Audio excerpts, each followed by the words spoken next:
Sam Squanch.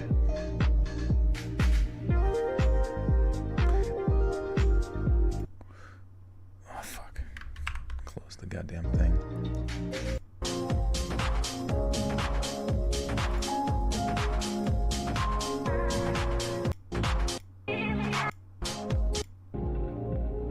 Here we go.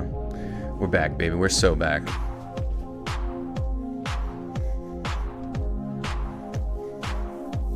What's up, dudes? You guys hear me out there in Toontown? I should have tested the widgets first. Okay.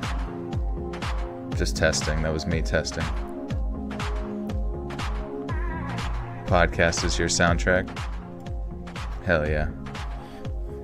Thank you. Jax, good to see you. What size shoe do I wear? You know, I don't really wear shoes. I'm sort of a barefoot guy. The reason being is so, like, whenever I finally do step on a needle or a shard of glass, it just shatters. Can't even feel it.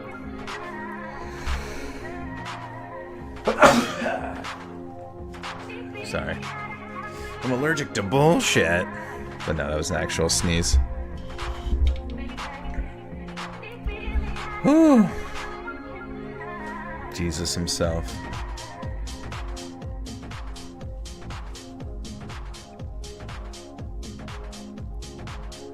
Distracting from the brain weasels. Whoa, what are those? Have they infected your mind, man? Currently watching Daredevil, then Joel was live, so I had to stop to watch you. Okay, I watched a movie today. I've been watching a lot of, I'm not even gonna call movies anymore. I'm just gonna call it fucking content. I watched a new piece of content today. Have you guys seen Barbarian? Barbarian.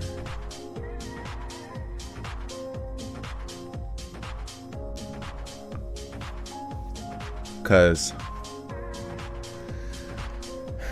and spoiler alert.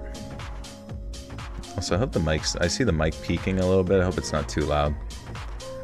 But I'm gonna spoil it here, so anybody who still hasn't seen it, I'm gonna talk about it real quick. I don't recommend it. I genuinely do not recommend it.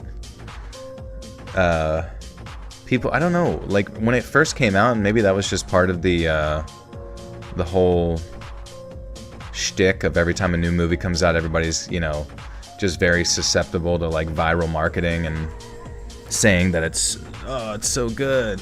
It's so good.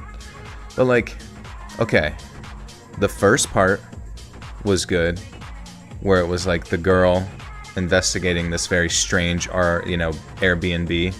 But I will say, why the fuck did she not leave?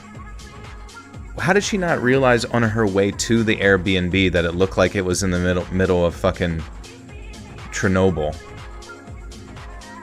Like, how, with every, and then in the morning when she walked out and every property around it was this abandoned, you know, fucking Fallout 76 style neighborhood, post atomic bomb drop.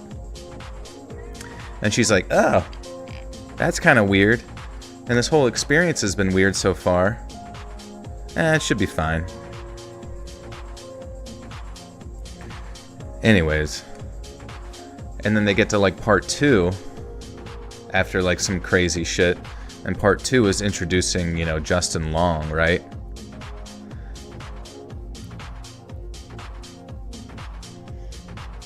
You know, Justin Long loses his job as, like, a Hollywood person or whatever, so he has to start liquidating his properties.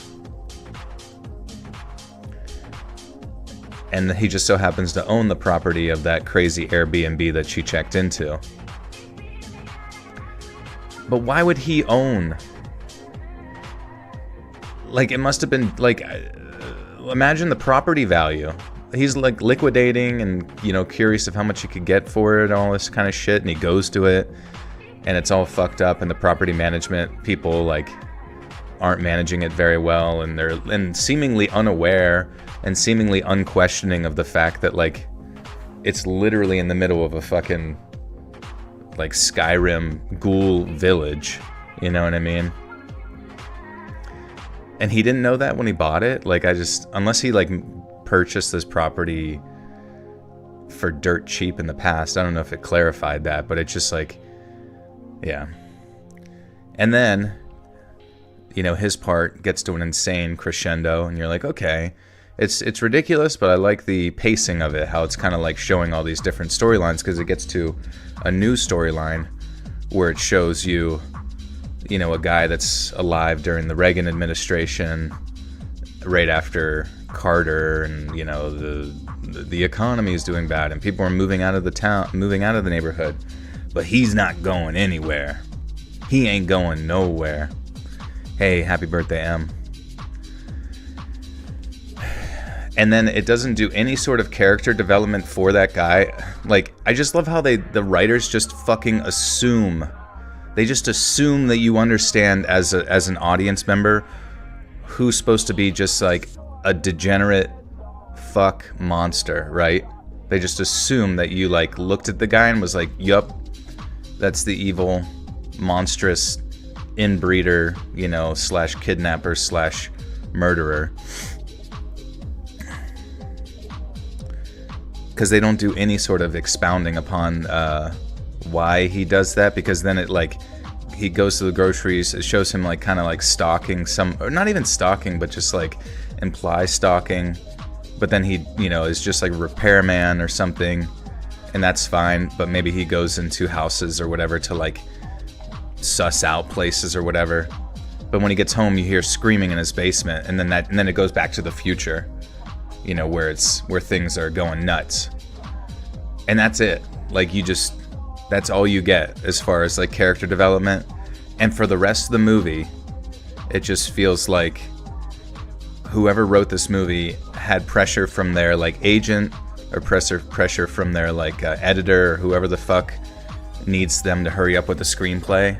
And it was like, listen, we got to get this shit out. No more artsy fartsy bullshit. We got to get on the move. And then it just went like balls to the walls, insano mode. Fucking like full on creepypasta logic, where people are just, I don't even know. For some reason, like, I guess inbreeding somehow creates like not just mutants, but like super powerful mutants somehow. You know, it's like, if that's the case, then why the fuck why aren't we just like inbreeding like super soldiers to send over to fight our wars? And obviously it's just a little like silly thing, but like, I don't know, the movie starts out wanting you to take it so fucking seriously. It wants you to like appreciate all of its cinematography and every little nuance, and, you know, and I like movies in a way that like usurps expectations, but I also really, really, really dislike movies that lose their like focus, you know what I mean? They just like lose their direction. They stop, whoever is making it just like stops caring halfway through, and they're just like, fuck the audience. We've already got our watch time 50%. You already paid your ticket because we virally marketed it as something unique, you know. But it was never like but you know, it's not gonna be one of those ones where I'll remember it just for being so bad, you know, and such a letdown. I just feel like no horror directors have like any respect for their scripts anymore. All they do is hire like comedy writers to write shit and just say like, I don't know, write something ridiculous. Your brain is so out there, dude. You definitely like could probably come up with something, man.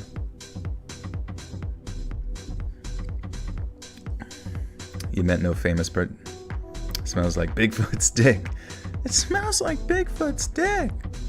Axeman, have you seen Barbarian? I want to know your thoughts if you've seen that movie. And if you haven't, please go watch it without my spoilers. I want you to just I want to hear all your thoughts.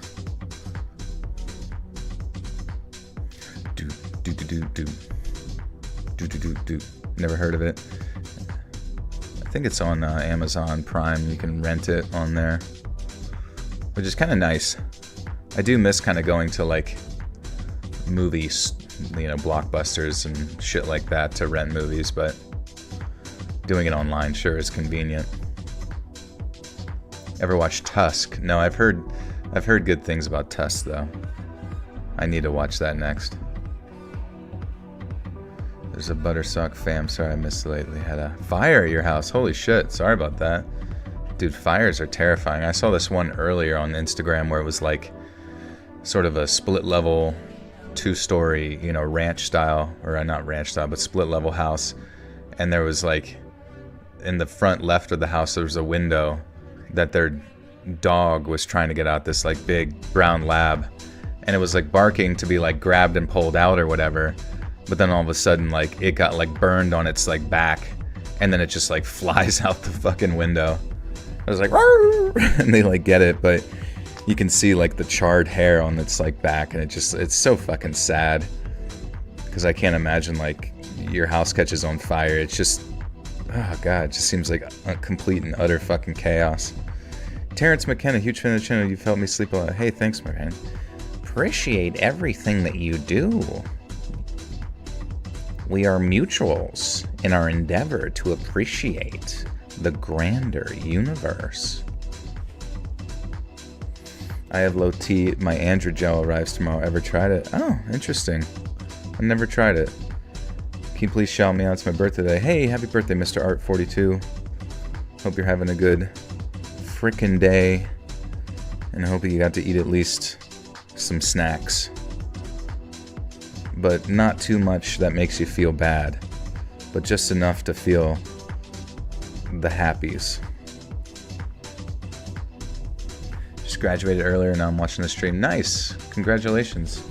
Oh shit, Cashy P. Long time no see, what the hell's up? You're just in time for some legendary, one of my favorite topics ever. I'll be behind your eyelids.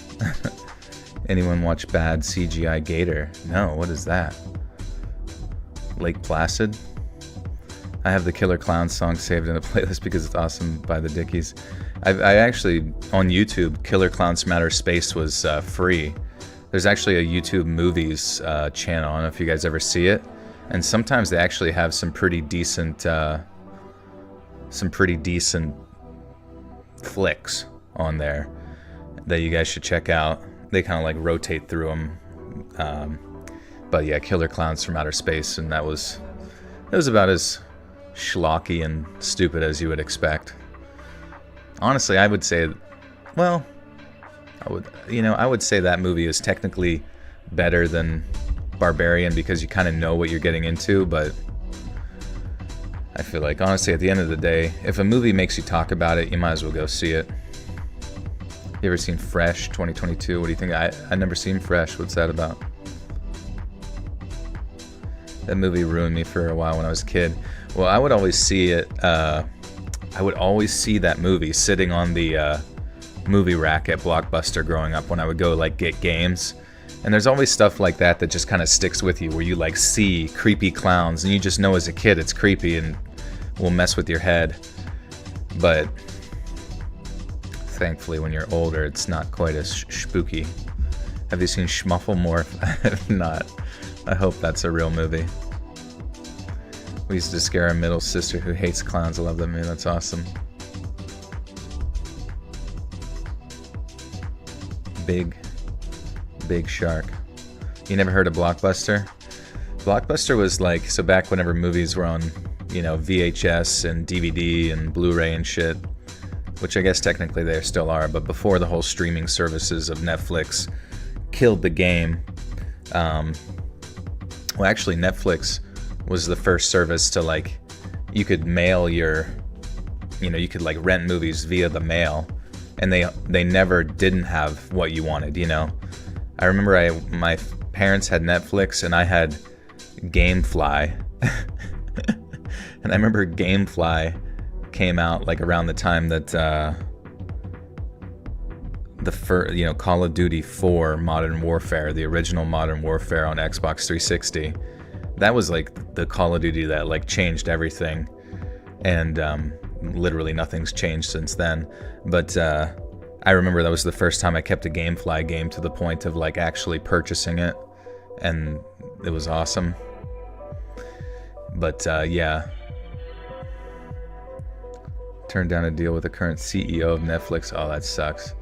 Traveler on my way home with the $10 says, "Oh, you for all the years I've listened for free to fall asleep anyway." Well, I appreciate that, my friend. Keep on keeping on, and keep on listening. Thank you so much. I used to rent so many SNES games at Blockbuster. I prefer just renting from home. I still miss those days. Yeah, it was sweet because it's like sometimes you know if you were good enough, even though some games had to be back in like a few days, you really could like burn through them in like a night, and it felt like you were getting like a bargain, you know what I mean? Because there was nothing worse than the feeling of buying a game and then like beating it in the same day, and you're like, all right, I guess I'm out fucking $60. Blockbuster is a lie, it never existed. We boomers have been collectively gaslit into believing we used to rent movies. Our whole life has just been one big stream. K Bardos, good to see ya. Netflix co-founders Reed Hastings and Mark Randolph offered to sell their company to Blockbuster for $50 million. Wow, dude. And then I remember like Blockbuster like kind of tried to do the whole renting from home thing, and then they eventually had like some of those. Remember Redbox? Redbox was like outside of various stores where you could, or like Walmarts and shit, and you could like, it would have the, you know, stock of rentable shit like within the machine. It's like, in a weird way, I feel like that technology of moving from fucking renting physical media to like streaming, to me was like the transition between like horse and buggy to, you know, Lamborghinis. VHS have picked up crap horror films because the front art, I know the front artwork would be very tricky, in the same way that like really good old school SNES games would trick you into buying their shit because the art looks so cool. Now I don't even know if they really put that much effort into it anymore. We had a Redbox outside our local movie theater for a few years. That's awesome. That'd be great to like go see a movie in theaters and then rent one and head home. You have a Redbox file? Oh, you still got a Redbox? Yeah, it might be money laundering. I mean, well, I don't know. I guess yeah. Well, how could you like launder? I guess, perhaps. Going to bed, work in the morning. Oh, I'm sorry, Maya. Take care. I have an idea that can benefit both of us. You give me $22.17 so I can get food from Sheets, and that's it. What are you gonna get? Some deep fried pooperino. Key to UFO stories. For show. I will look into that for show. I did some a while back. If you've never seen them, there's a few volumes of UFO stuff. Sheets. Sheets is a convenience store that you can like get fast food in. There's also a thing in Pennsylvania called Wawa that's kind of pretty much the same thing. And then I think there's one called like Rutter's. It's a little bit more rare, perhaps. But I, you know, the whole like touch screen and like order food, that like all started with those. Sheets mozzarella sticks. Hell yeah, dude. Wawa taking over. Uh-oh. It's gonna turn into Crips and the Bloods. Alright, guys and gals. Thanks for being here. Appreciate you. Click that like button. Click share. Share McSharrington. Click share, C-H-E-R. Click her whole body. Do I know the town of Tyrone, PA? I have heard of Tyrone, yes. Is that where you're from? S.J. Curtis, thank you for the 30 months. Says, hey Joel, Pradeep and the Butter Sucks. Do you like shawarma? I do. I sort of forget what it looks like, but I like it. I've eaten it and I've said yum. Yum. What's up, lovely tea? But yes, thanks for being here, guys. And like I said, we got a decent amount of good Bigfoot stuff to read here today. And we're going to do that. We're going to do just that. My hope is that the stream doesn't freeze. I've done nothing to assuage the technical issues in regards to that. But sometimes you just have to pray to the computer gods and the real ones that it works out. Sarah G1, welcome back for 1 month. Says, I finally remembered to join a stream before you started. Love listen before bed. Thank you, Sarah. Good to see you. Do my cardio. Oh, hell no, dude. Got you resting down to 54 at the moment. Nice. That's awesome. Sarah Wentz with the 2 says, fell asleep to your content. Keep it up. Thank you, Sarah.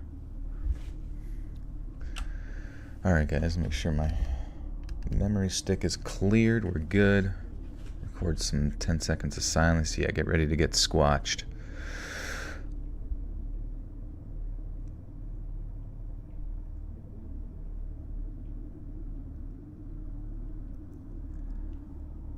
My family owns a cabin in the mountains. My great-grandfather built the original section, and my grandfather's father and I have... Whoops. And my grandfather, father, and I have all added more to the cabin over the decades. It went from a small 2-room cabin to a 2-story 5-room cabin with a porch. Upstairs is the bedroom with 2 beds, and downstairs is the living room, kitchen, bathroom, and study. The study has an old steel tankard desk my grandpa put there, bookshelves full of old hunting, fishing, and trapping books, and a ton of old sci-fi novels my dad read as a kid. I decided to stay at that cabin over the summer instead of working between college semesters to maintain the property. Neighbors in the area had complained of vandalism and theft, and my dad was worried about someone breaking into the cabin, and so I planned to live there in the cabin for the summer and take care of the property. I packed up the old Ford Bronco with food and other necessities, took a rifle and a revolver, and even brought my dog. The dog, an Australian shepherd named Roscoe, and he was a great companion. The 5-hour drive to the cabin was pretty uneventful, and when I arrived, I was greeted by the serenity of nature. Yes, I would be alone for the whole summer, with my only human contact being trips into the... Oops. It'd be so funny if I just had a mental breakdown right at that moment. Fuck! Guys. I can't read anymore.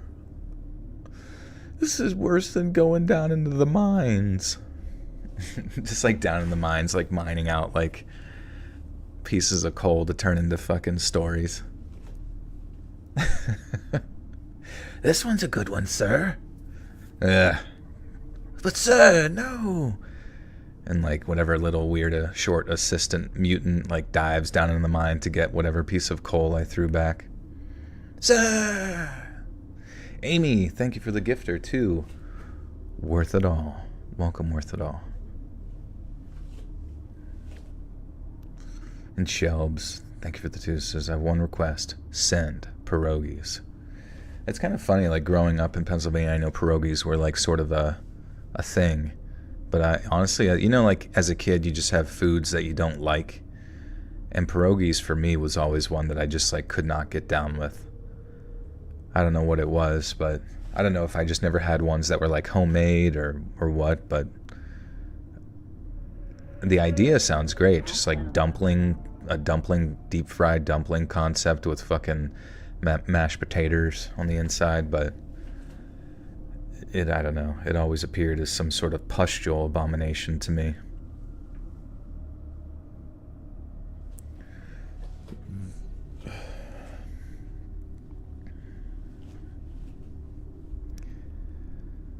Yes, I would be alone for the whole summer, with only human contact being trips into town for gas and food, but I was cool with that.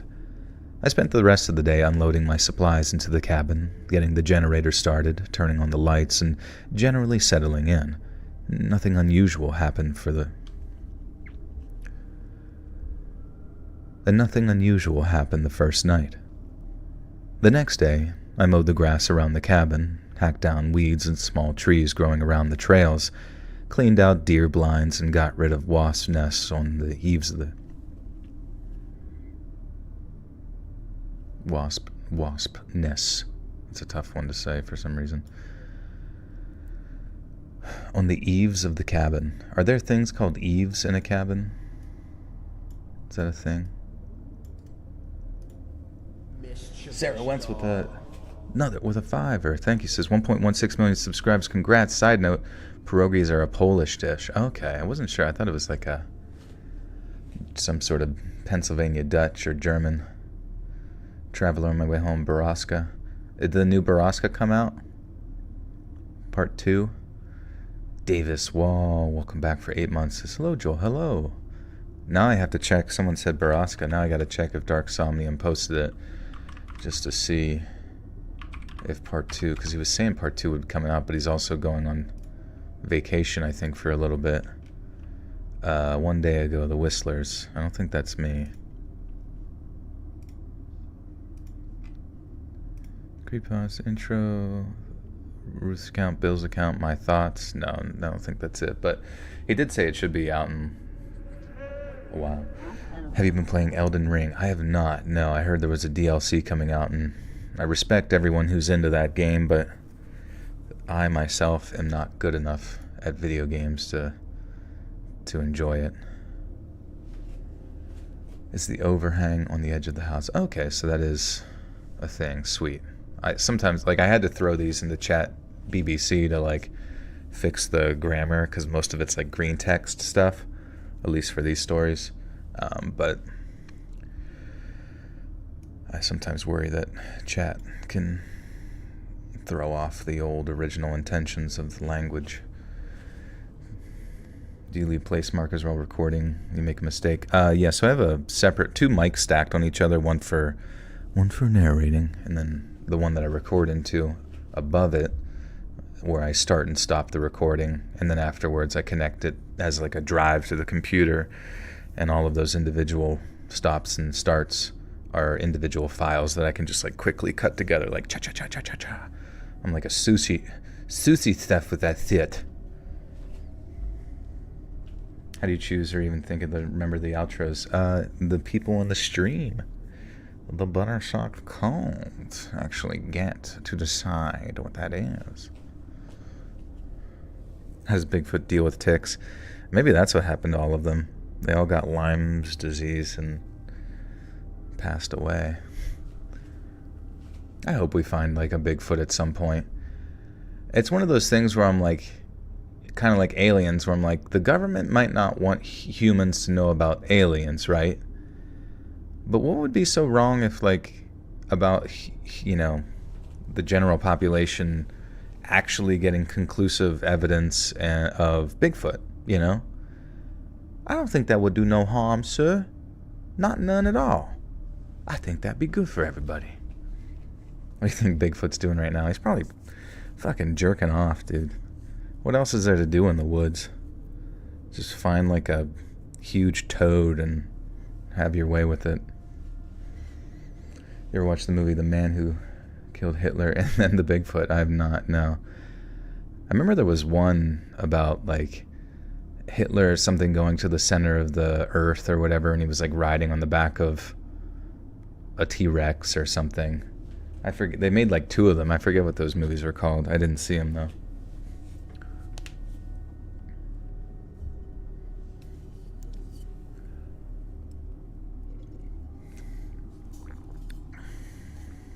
Hell yeah, Harry and the Hendersons.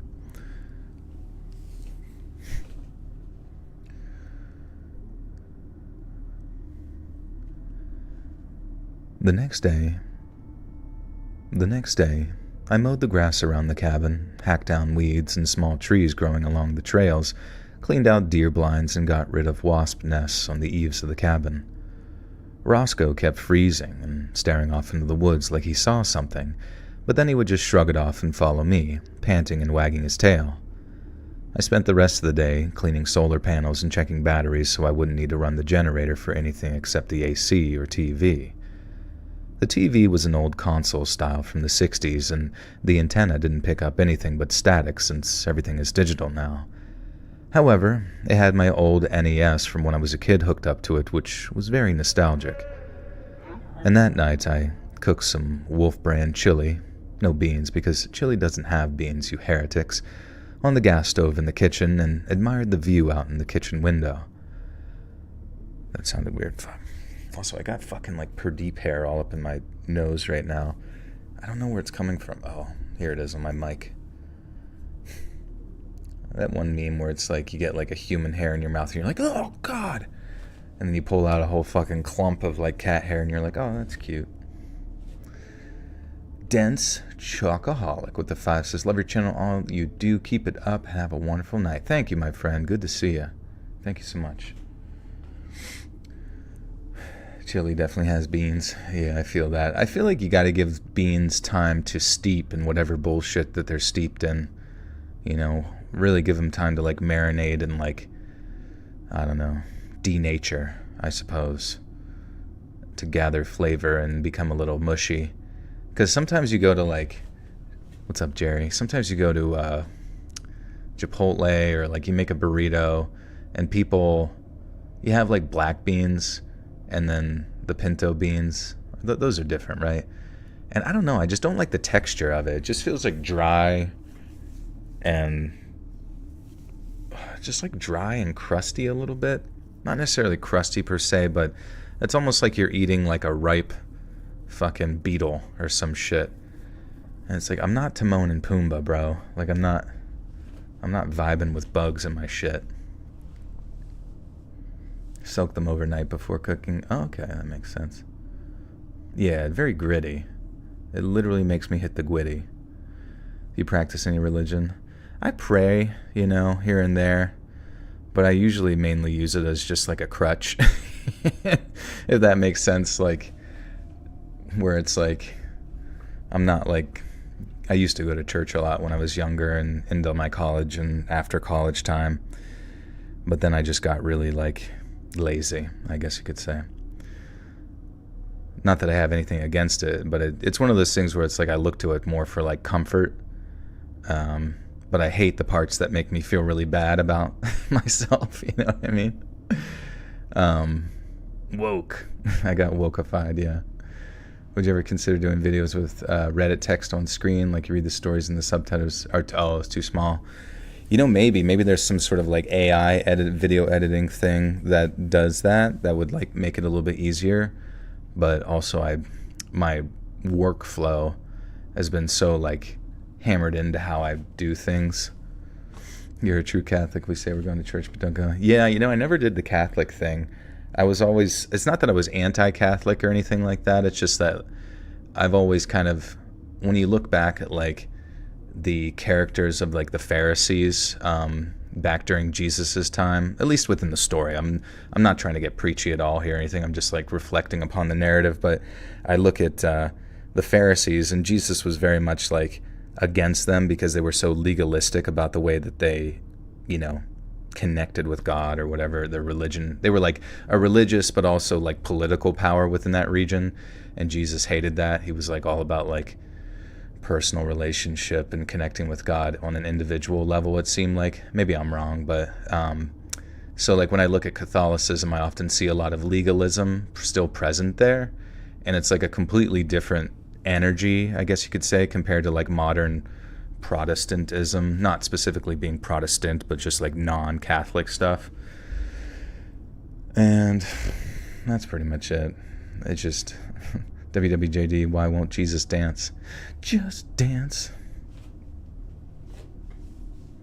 I remember I went to a buddy's mom's funeral. It was a Catholic funeral, and like, you know, fucking, it's like funerals are already like solemn events, But it's like, holy shit, you don't have to make it like boring too. And it was just like hours of going through like proceedings, and it's not, I don't know. Then I had another friend whose mom passed away, and like they had a party, and I'm like, this is how it should be.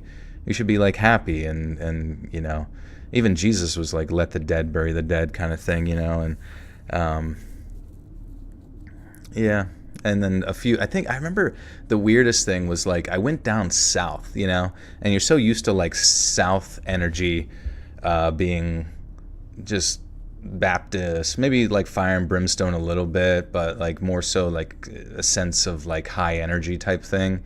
And I remember my friend, he's like hyper Catholic, right?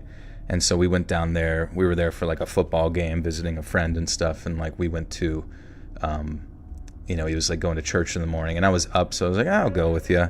I haven't been to like a Catholic thing really ever. And it was just like the most uncomfortable shit of all time. Like, and even my friend was weird about it too. He was like, when they do sacrament, you can't take the sacrament. I was like, what? He was like, like the bread and the wine shit? Why not? It was like, because you're not part of the church or whatever. And I'm like, that's fucking strange. I'm taking it. I don't give a shit. And I went up there, and I remember I like did something a little bit goofy accidentally, and I like the guy who was holding the wine or the bread or whatever the fuck, I like said something and like kind of laughed, and he just like had this like real serious face as he like shot me a glance. Like, don't say anything, don't move. The T-Rex Jesus will fucking eat you if you move, or giggle. I don't know. David De La Rosa, thank you for the one. Yeah, they wanted to know the secret code. What's the other password? They all have like masks on. Eyes wide shut style. Oh yeah, and it was so strange too, like the priest, he was so lame, dude. Like, he kept like asking the congregation for money. But like, you go to like some churches, and they're kind of like, they do, what's it called? Like donations or whatever the fuck. And, but they're like, listen, if you're not from the church, or, you don't have the money to do it, like, just, this is supposed to come from you wanting to give, blah, blah, blah.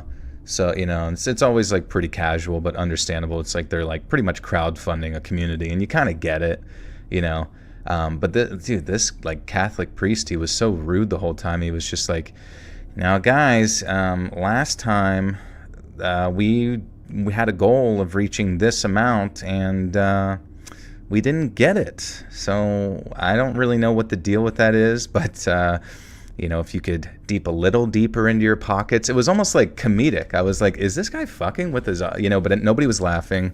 Everybody was just like super quiet, and he was fucking weird. I don't know. So I gave him a big old, I pooped in the basket. A brown doubloon, as they call it. Yeah, I paid them in merch. I was like, if you'll wear one of these hoodies, I'll keep coming.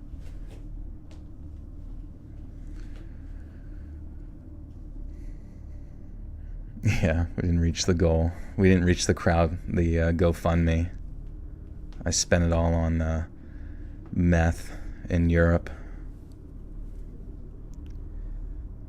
That night, I cooked some Wolf Brand chili. No beans, because chili doesn't have beans, you heretics. On the gas stove in the kitchen, and admired the view out the kitchen window. The motion-triggered lights picked up a raccoon hanging around behind the cabin, and I watched it while I cooked. I ate dinner in the living room while reading a book on African big game hunting. Death in the Tall Grass, I think it was called. And the lights started dimming, and something was wrong with the inverter, and the solar cells weren't charging the batteries fully. I called it an early night and headed to bed to save the batteries. The following day, I tried to figure out why the batteries weren't charging, but was completely clueless. Roscoe kept looking off into the woods and whining, and I gave up on fixing the battery charger and decided to run solar by day and the generator at night. I headed off into the woods to check the fence line of the property. I had my grandpa's old S&W Model 10, a .38 revolver from when he was a cop in the 60s, on my hip, in case of snakes or whatever. Roscoe was acting increasingly nervous, though, refusing to leave my sight and staring into the woods and whining. It was unusual behavior, but I just kind of shrugged it off. The fence was damaged in a couple of places, so I made a note of where I needed to do repairs. I had all summer, but I was in no hurry. And suddenly, I was in no hurry. That sounded weird. Dude, I don't know why. I fucking love Sasquatch shit, dude. It's so sweet. Like, even if this is, like, kind of boring so far, there's something about the build-up to a story that's about something, like, paranormal that you know is probably going to be good. That is so much more exciting than all this stupid fucking... He looked at me weird on the train. Shut up, dude. Was he Sasquatch? No, I don't give a fuck. Just kidding. Dr. Clayton Sullivan totally changed my worldview when I took his comparative religion course at Southern Miss when I was 19. Interesting. What was he all about?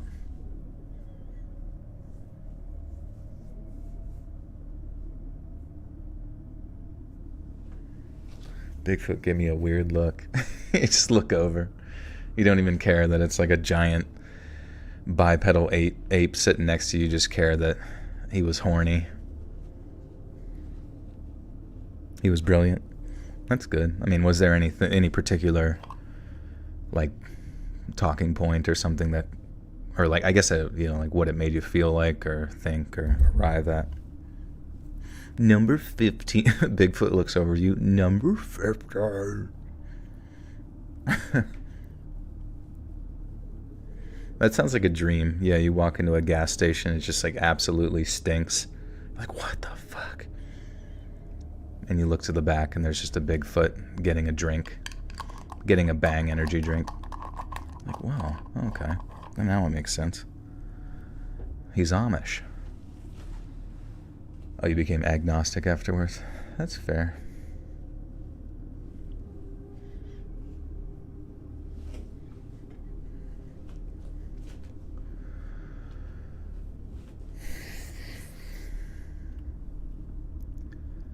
I had all summer, so I was in no hurry. Suddenly, Roscoe started barking and snarling like something was there. I turned to look but didn't see anything. I drew my revolver and called out, "Who's there?" And Roscoe charged off into the woods, still barking, and something big went crashing through the brush, pursued by Roscoe. I called my dog and chased after him, worried that he was going to get into a fight with a bear or something. Suddenly, I heard Roscoe yelp, and he ran back to join me, tail tucked.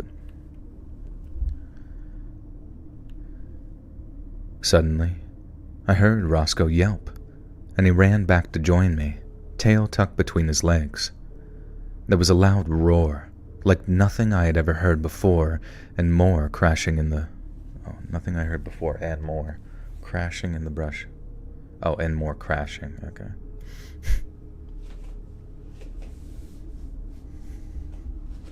Yeah, do you think Bigfoot's just like covered in like dreads? That'd be kind of sick. Rasta Bigfoot. Real man.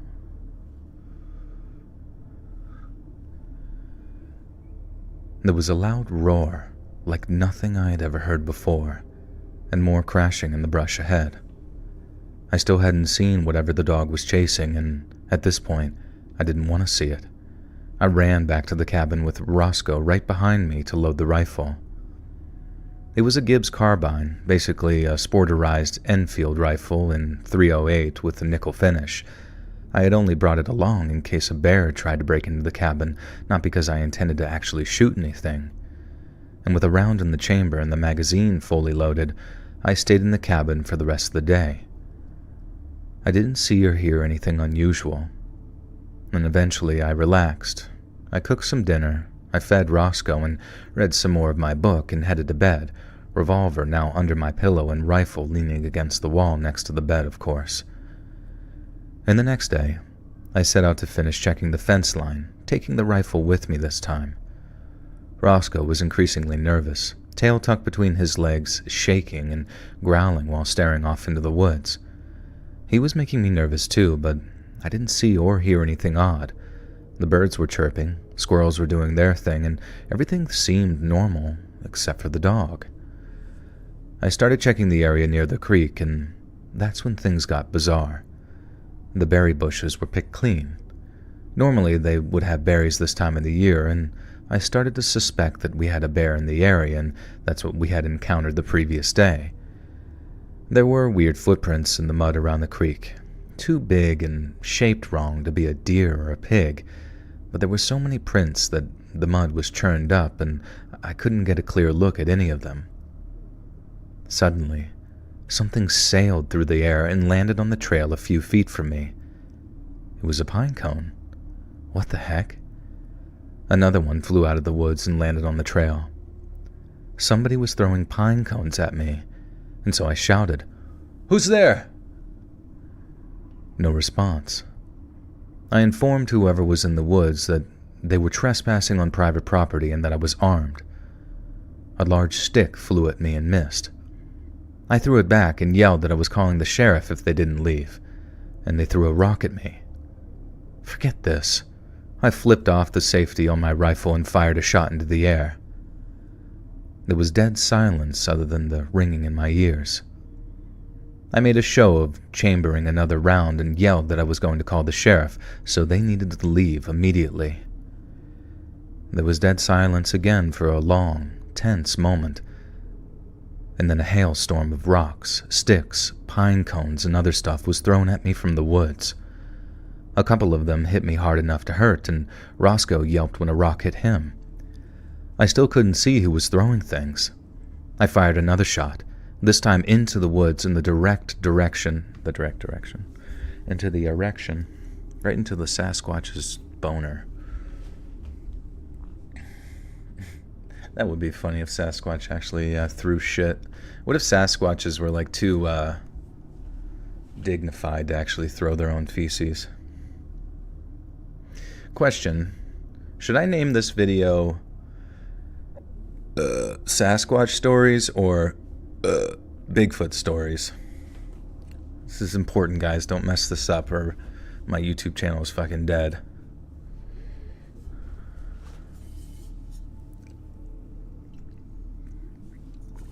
It's your boy, BIGFOOT. Oh, Bigfoot. And is Bigfoot one word or two words? Bigfoot Squatch. Big feet. Sasquatch shanties.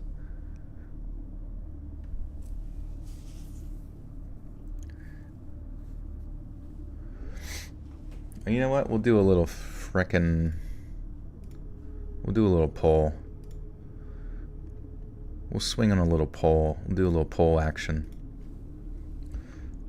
What should we title video?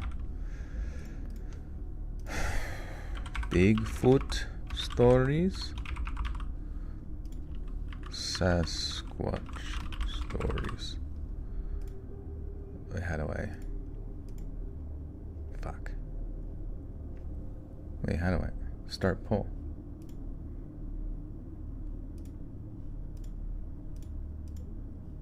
Start poll. There we go. Freaking quap, dude. Aaron with the two says, name it Bigfooty, the sassy squatch. The biggest of foots, Sasquatch encounters. Big mean monkey. Yeah, what if, like, Sasquatch and Bigfoot was, like, copyright claimed? What's his name from Missing 411 sends me a cease and desist.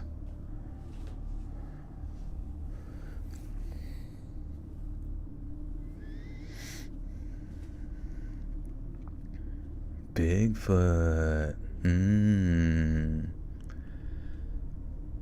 I fired another shot, this time into the woods in the direction the rocks were coming from instead of into the air.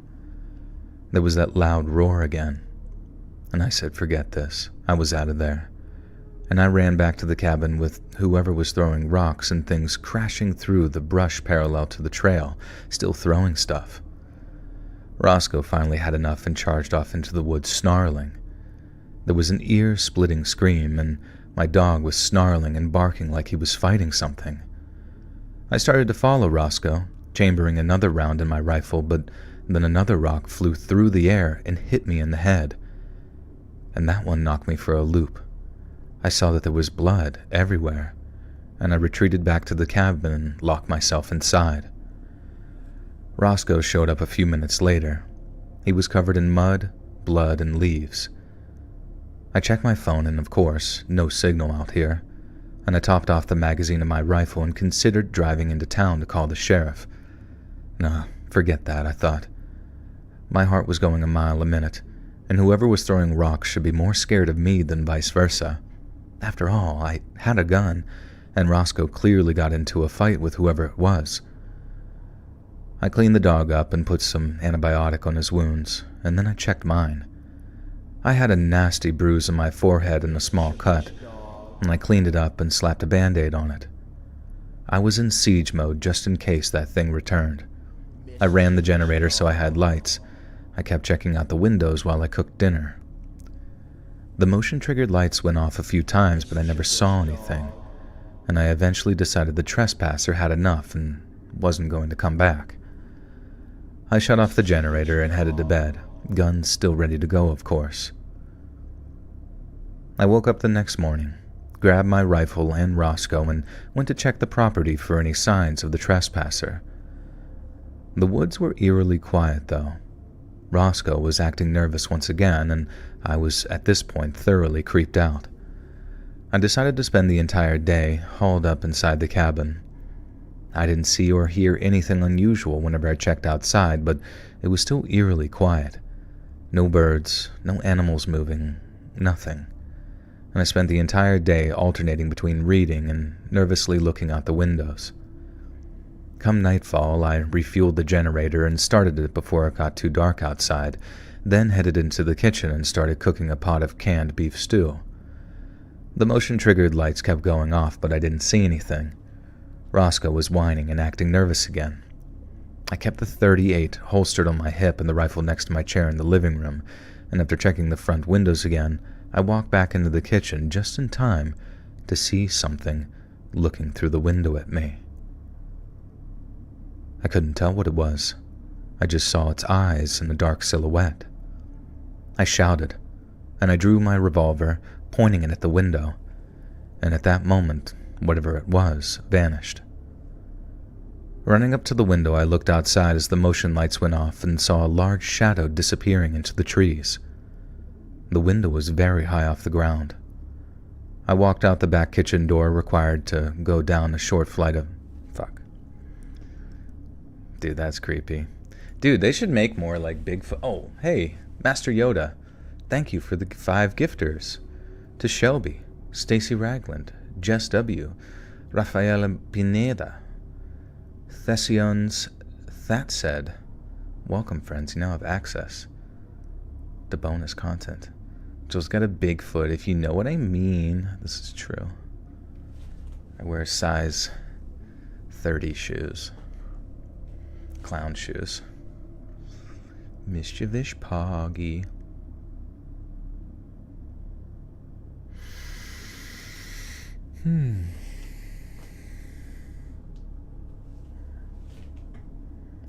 Davis Wall with the 10 says, love you, Bigfoot. Thank you, Davis. Appreciate you.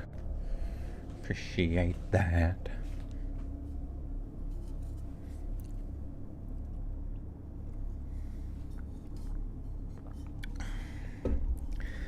That's, you know, honestly, I think that's a new style. Oh my god, that is actually would be brilliant. What's that famous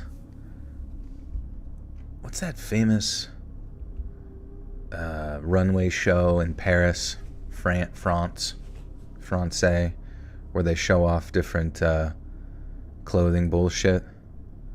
But I genuinely think if they did clown chic, where all the girls had, and men, had clown makeup on, yeah, Fashion Week, bro. The Epstein Awards, yeah. He probably did fund a lot of those.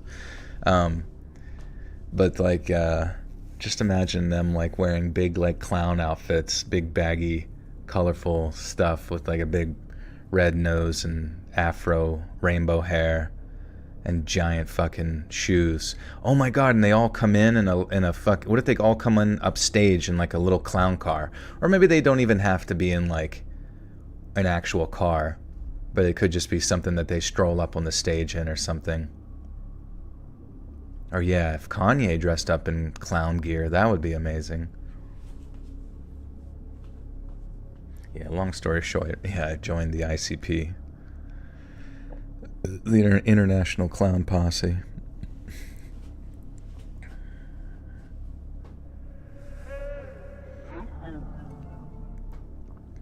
Master Yoda with the 10 says, good to see you on, Joel. Not much on these days, but I do miss the gift trains. Oh, thank you, my friend. Appreciate you very much.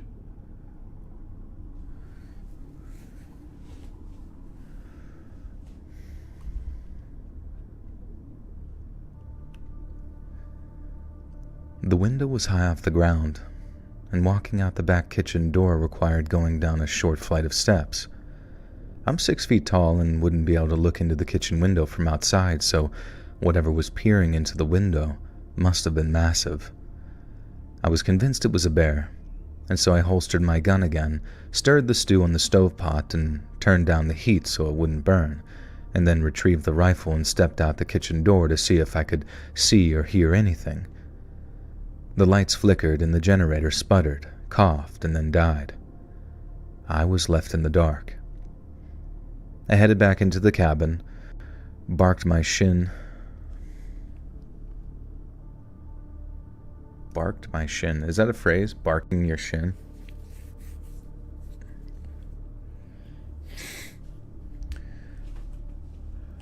Did you know that if you want to be a clown, you have to paint your clown face on an egg to be entered into a national registry? So they can find you. You just immediately get put into like an FBI watch list if you ever want to be an official clown. They're like, anybody who actually wants to do this has got to be fucking nuts. Anne O'Harlan. Oh my gosh. That's so mean. You came in with a bad attitude. Bigfoot's the best stories, dude. Bigfoot fucking rocks. Honestly, I haven't done like any paranormal stuff for Bigfoot in like I don't know how long. It's probably the most original thing I've done. The skin flute. I'm certified to be silly with this rifle.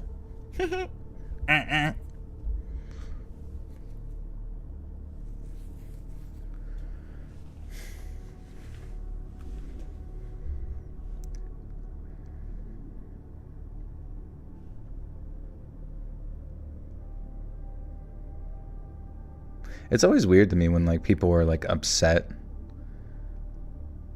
at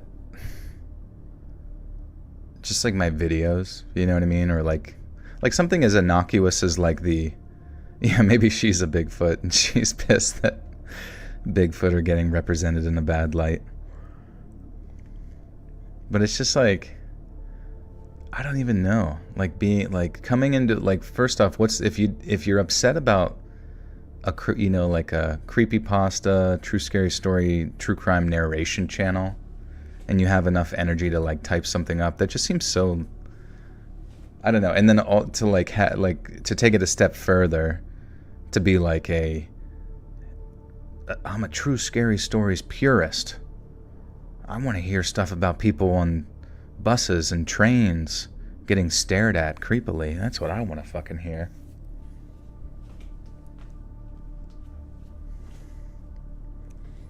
It needs more video.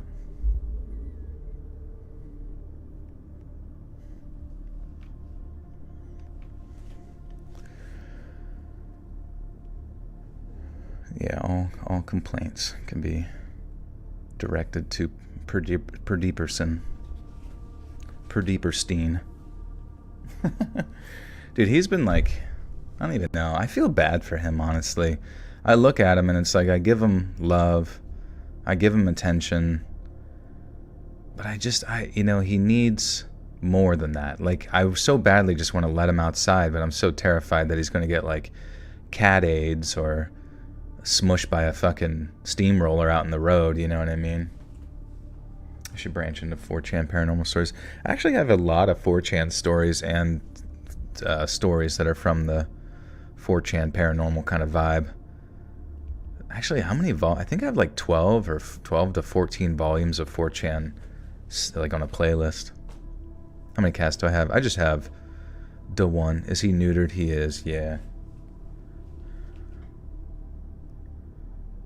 He needs a boo thing. That would be fun for him. But I also like semi-worried that it would like make him go nuts having another cat like just fighting all the time and one of them like pissing on shit, you know what I mean? Like, what's more likely? If you get a girl cat, like, what's more likely to make one of the cats pee on something? If you have 2 boy cats, or you get, like, a girl and a boy cat? Does he have any self-play toys, like battery-operated? He does. I feel like he gets pretty bored of stuff pretty fast. He just always wants to go on, like, adventures to places he hasn't been before, and he like, whenever I had, like, in my old place, I had, like, 4 mice underneath the stove, and man, that was, like, his heaven, was sitting out there and, like, just camped out, fucking waiting for hours, and he killed all 4 of them in, like, one night, you know, which is so funny to think, like, every one of them was like, okay, the last guy didn't come back. Maybe I should try. Go, go, go, go. If they're both neutered, they don't pee and spray on walls, right? I don't know. I remember I was taking care of a friend's cat for a few months. It was like a friend's brother's cat because he was in between apartments and stuff. And it was fine, but the other cat, they were both boys, and they would have fun wrestling and stuff, and would hang out with each other, but the one would always just like find random opportunities to piss on shit and just absolutely ruin it.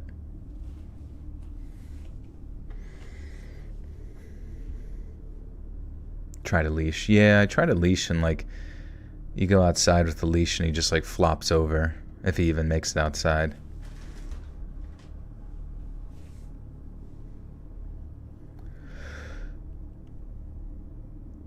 I headed back into the cabin, barked my shin. Hit my shin on the coffee table and laid... Wait, is that a phrase? Barked my shin? Because I don't want to mix that up.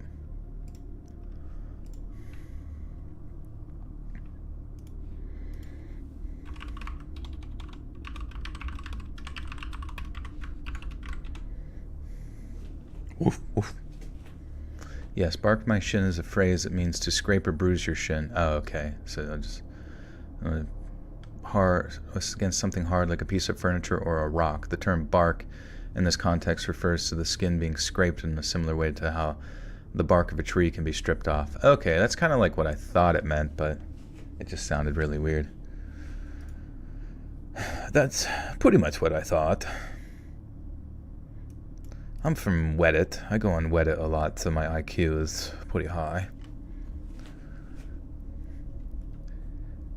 I headed back into the cabin, barked my shin on the coffee table, and laid my rifle in the chair. Roscoe was whining, and I grabbed an old army angle head. And then I grabbed an old army angle head flashlight from by the front door and stepped onto the porch. The generator was in an enclosure to the left of the door. I opened it up to double-check the fuel tank and didn't see anything obviously wrong, then started the generator up again, and the lights came back on. There was the sound of shattering glass, and I ran back into the kitchen just in time to see a long, hairy arm reaching through the broken window and grabbing my pot of stew on the stove. I whipped out the .38 and emptied it at the window, and there was an ear-splitting screech, and the pot of stew was dropped, making a mess all over the stovetop and kitchen floor. I ran to the window in time to see a huge figure vanish into the trees again. I grabbed my rifle from my chair and then ran upstairs to the bedroom. I ejected the empty cases from my revolver and reloaded from the box of ammo on the nightstand. I checked out the bedroom window. My hands were shaking, and I saw the motion lights were on, but I didn't see anything. I headed back downstairs and went out to the kitchen. God, my eyes are like already burning. What the fuck?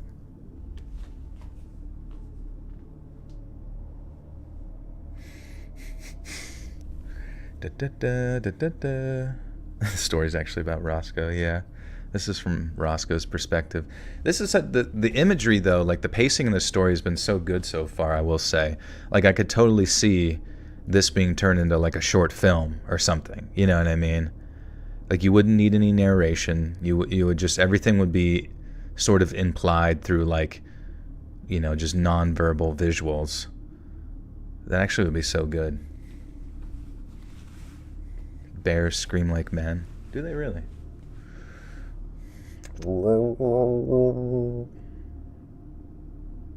I guess that's not really a scream.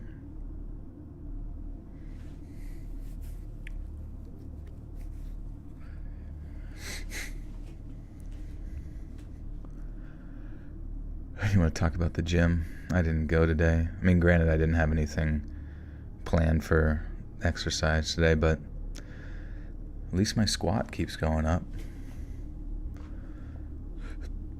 Also, I'm coming to find, and this might be a no-brainer for some people, but I've never been, like, very particularly good at bench press. But I am finding, you know, once I can kind of, like, wiggle myself up to, like, get my, like, lats loaded, and I can go,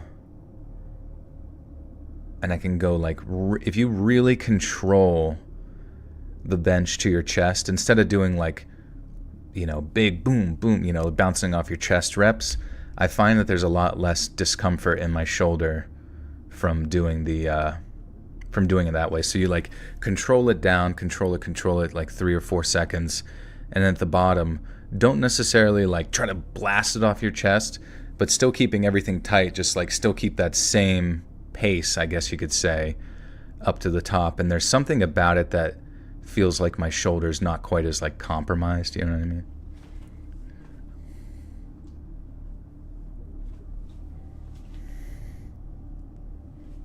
Blasted off my chest. When you get your chest blasted on.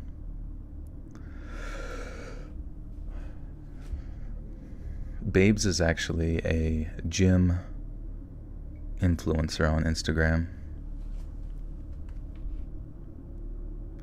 Hey, David.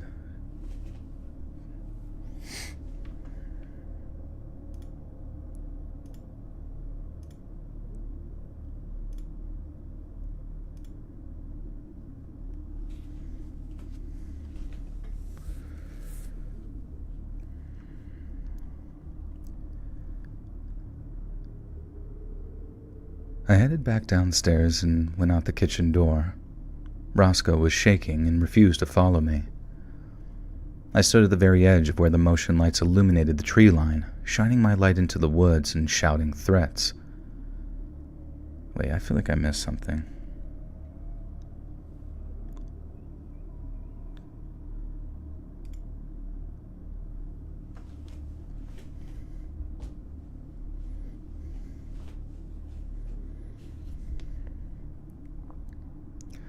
I ejected the empty cases from my revolver and reloaded from the box. Oh, yeah.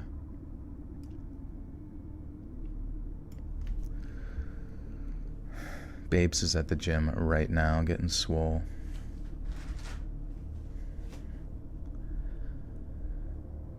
I ejected the empty cases from my revolver and reloaded from the box of ammo on the nightstand. I checked out the bedroom window. Motion lights were on, but I didn't see anything.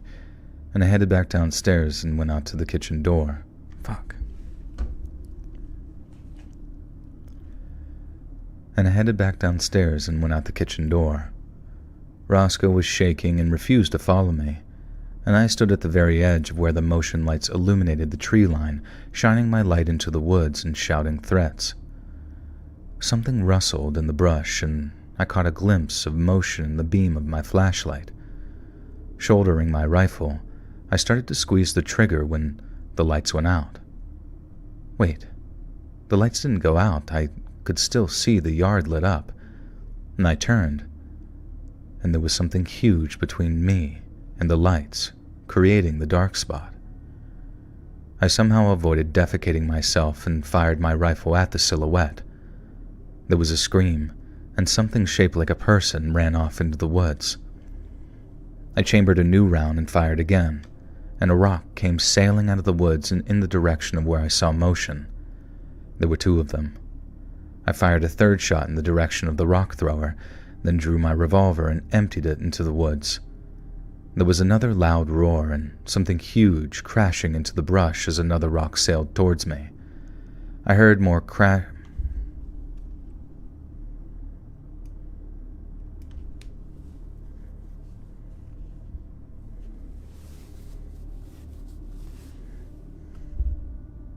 You need advice on cardio?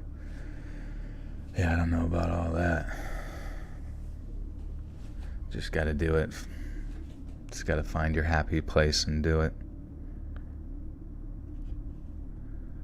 Wait, did I say he threw his revolver?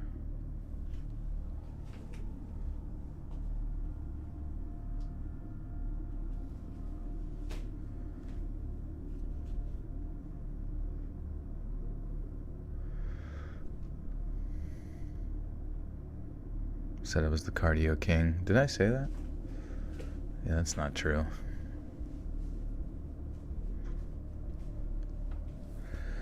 I don't know. Cardio fucking... I mean, it doesn't suck if you can get into it, you know what I mean? But you gotta throw some music in. You gotta find your happy spot. You might want to do it out in the woods. And sometimes just going on a long walk is fucking fine. You know what I mean? Need to stop eating and being lazy.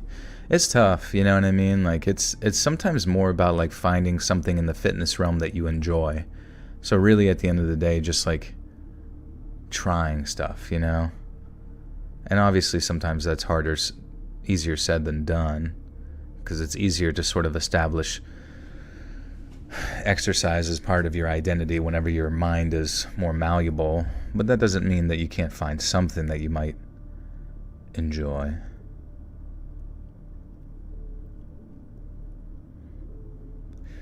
I need to find out which exercise machine I can get for home to use. They'll still be able to use after my hips are replaced. Huh. I guess a lot of like, I don't even know, upper body with like pulley systems or something. Maybe you can get like a Bowflex that you can like sit on or some shit. Maybe like a rowing. No, not a rowing machine, because your hips will like extend almost like a deadlift. That wouldn't be good. I don't know, it'd have to be like really isolation type movements and stuff. You walk your pups? Yeah, it's good. I mean, at the end of the day, it really doesn't matter. I mean, you need the stimulus on your muscles to grow them and stuff, but if you're trying to lose weight, it's really just calories in, calories out, and trying to find that fucking... Yeah, boxing is great cardio for show.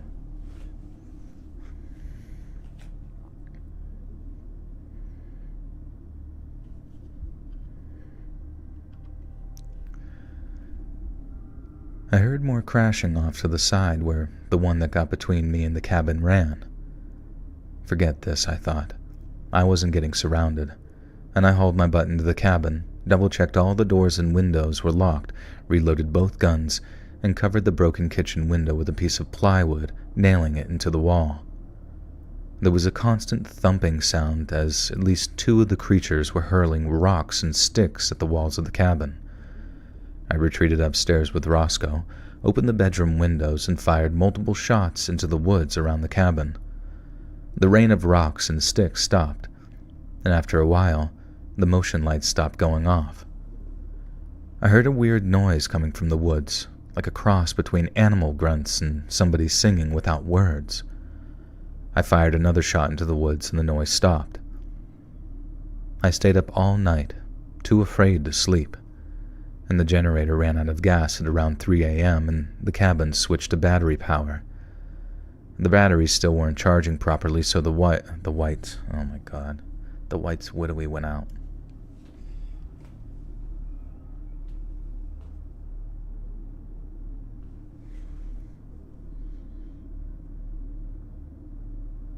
Shooting randomly into the woods.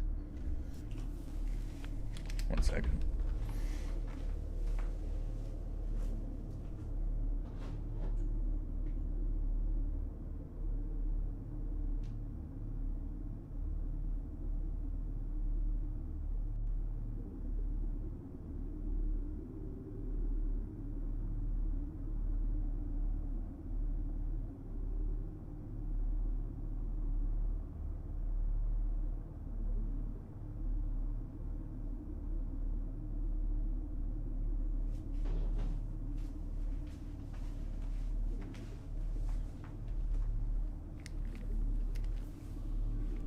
Sorry.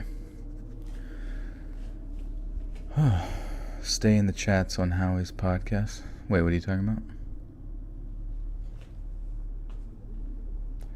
Your coworker has one of the desk treadmills. God, I'd fall on my face. That's funny.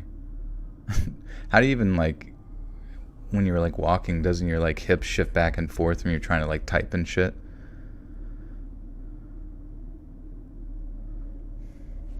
What's up, Matt?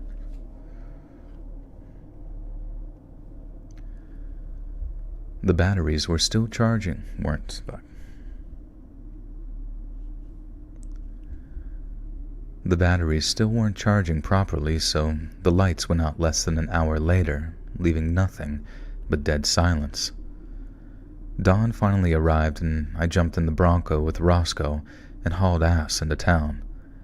As soon as I reached the gas station on the edge of the small town near the cabin, I pulled out my phone and called my dad to tell him what happened. He told me to stay put and that he was on his way. It was a 5-hour drive, so I had a bit of a wait, and I just sat in the Bronco with Roscoe the entire time, dozing but too high-strung to actually fall asleep. Dad finally pulled into the parking lot next to me, had me tell the whole story, and then we called the sheriff. A deputy showed up, and I told him the whole story. The deputy was obviously very skeptical, but followed us to the cabin, and we showed him the rocks and sticks all around the cabin and the scuff marks on the wall, the broken window and the spilled stew, etc. The deputy also noticed all the spent brass where I had been shooting and decided that something obviously happened and I wasn't just making it up. And we all three hunted around for footprints or other evidence, and we found a few, but they were never very clear enough to really make out. The deputy wrote it all down in his little notebook and said 3 other people reported similar incidents in the past month, and then he left. Dad helped me clean up the mess in the kitchen, refuel the generator, and fix the inverter so the solar cells charged the batteries properly. I threw all my things into the Bronco because screw staying here all summer. And I didn't return to the cabin until hunting season the following winter, and only with my dad and uncle with me. And I never saw or heard anything unusual again. What's up, Liz? How you doing? No, that was just story 1. No worries. That was a good one, though. I think that's a good one to start with.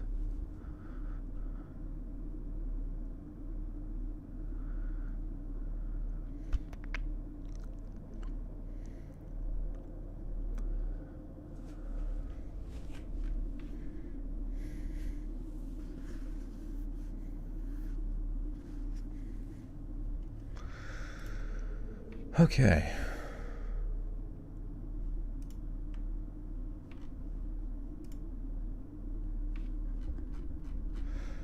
Story Widowy 2.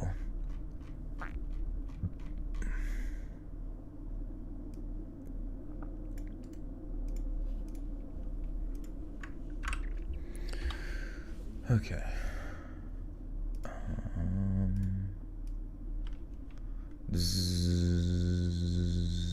I gotta copy paste into it.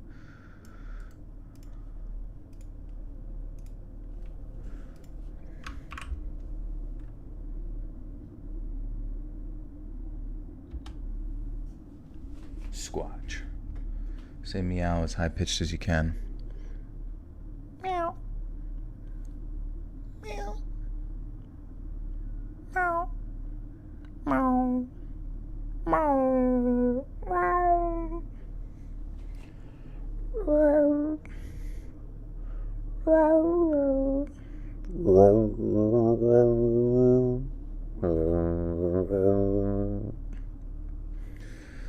Okay.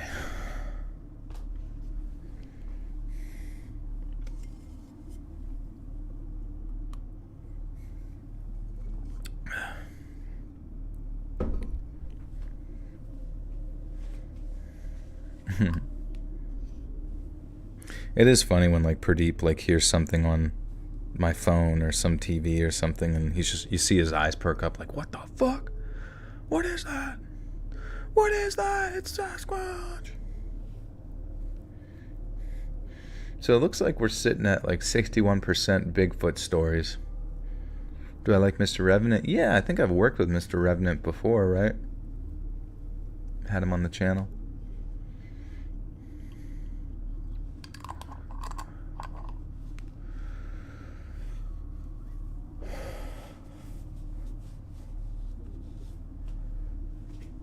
Who here thinks I should start back on lithium, Haldol, and Thorazine? Jesus Christ.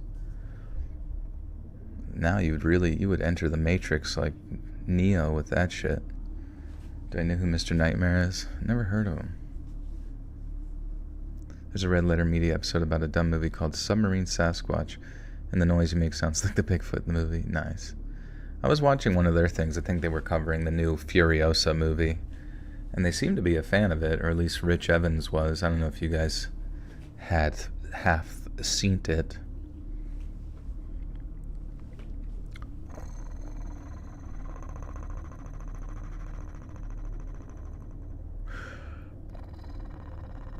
All right. A few years ago, I landed a job as a camera operator for a Discovery special on the Yeti. However, that special never aired, and here I am breaking my NDA to explain why. I believe these events needed to be made known. Professionally, I'm a photographer and cameraman, primarily focused on nature photography, but a gag is a gag.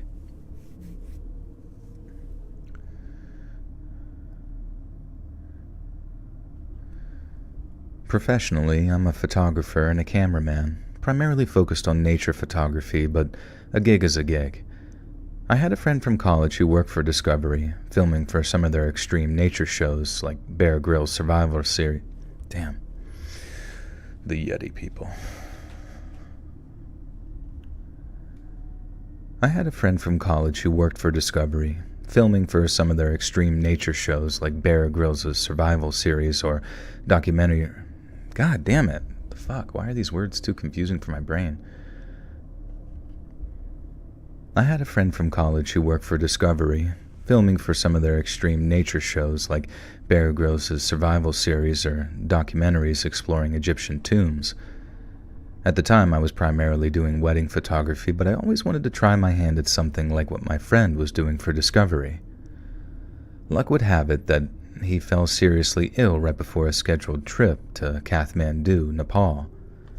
Kathmandu. It's Kathmandu, not Kath, right? Kathmandu.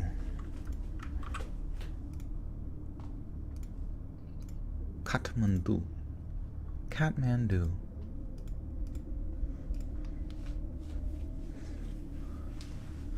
Dyslexia? Question mark.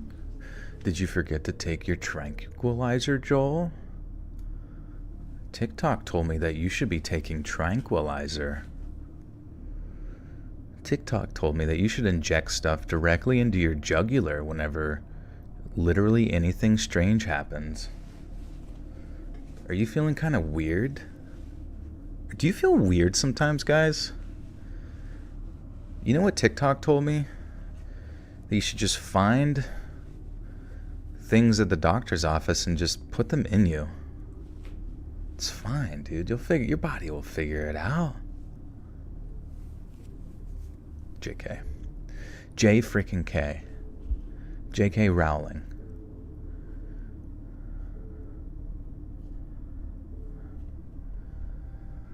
Luck would have it that he fell seriously ill right before a scheduled trip to Kathmandu, Nepal for a new TV special on the Yeti, and he recommended me for the job, and I happily accepted. I was thrilled. It meant a free trip to Nepal and a reality TV gig. After gathering my gear, I drove down to LA to meet my sick friend who graciously let me use his equipment. Don't sweat it, he said. Have fun over there and make sure you listen to what they want you to do. You'll be going into some pretty rough terrain. It's hard work, so stay hydrated. The physical aspect wasn't a problem for me. I walked a lot and even ran marathons, and after thanking him again, I headed to the airport. The plane ride was long, really long, but otherwise uneventful, and I mainly needed to nap. My back was killing me from the seats and the jet lag on top of that. At the airport, I met the others in the crew. There was one other cameraman, his name was Willie, who knew my friend from back home. Then there was the show's host, an Aussie named Rob, and Rob's assistant producer, Karen. As soon as I stepped out of the airport, I felt like I walked into a wall of pollution. Kathmandu was huge, dense, smelly, and noisy. Nepal bordered India, so if you've ever been there or seen places like Delhi on TV, Nepal is not much different. Willie, who was also Filipino and blended in better with the locals, hailed us a cab and we went to a Western hotel. Karen informed me that she would be staying at the hotel and we would be meeting a local guide that she arranged for us. The rest of the day I mainly walked around near the hotel, ate some local food, and took some photos with my own camera. Karen and I were the only ones still awake at this point. I still felt weird, despite being exhausted from the flight, so we walked down a bit to a nearby square where we heard some music coming from. There were about 20 or so people there, crowded around a Nepalese?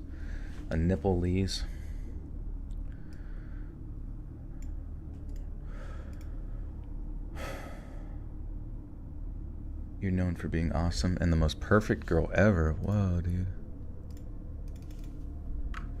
Sounds like you should be in jail. Nepalese, okay. Sounds like you should be locked in a cage. Can't have that much perfection in the world. You're gonna throw off the yin and the yang.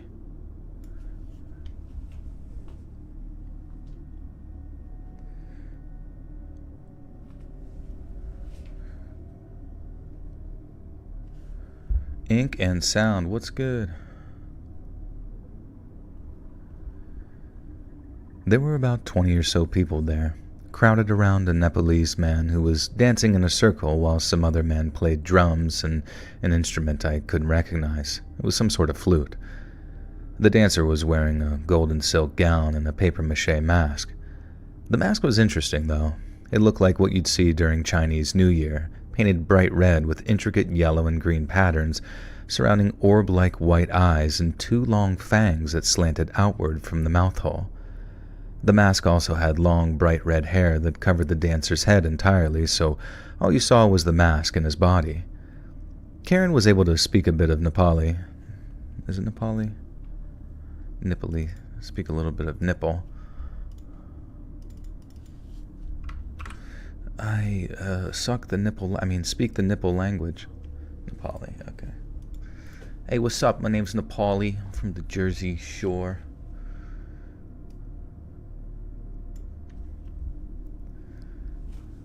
Pepperoni nips.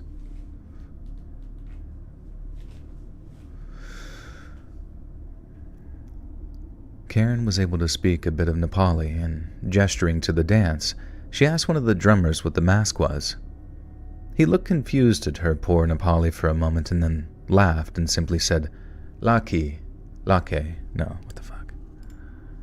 Well, actually, you know what? We could ask Chat BBC about that one. It's probably going to mean... Wait, well, let's check real quick. Lake. Later in a hotel. It appears some sort of demon. Okay.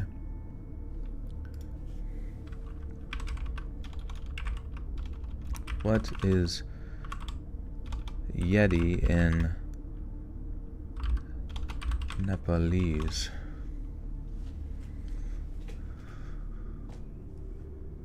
Oh. Yeti. Wait. Is there a word in Nepalese that sounds like lake?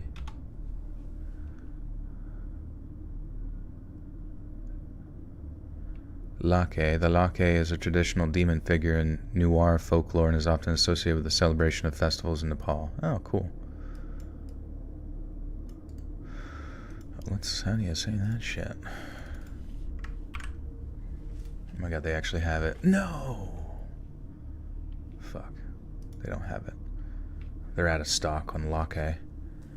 I watched Jersey Shore. You know, I never got to see it back in the day, but I would always see it advertised. And I wish I would have watched it because younger me fucking hated reality TV. But now older me loves reality TV because it's so fucking stupid.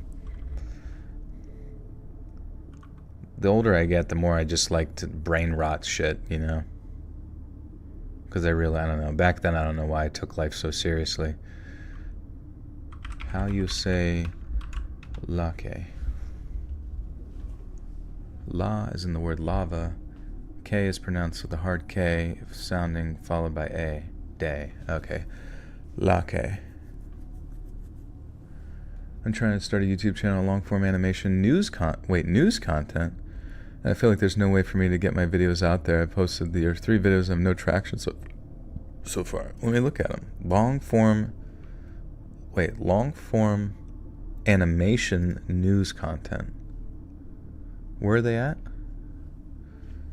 Where do I go look at those at? Oh wait, second channel.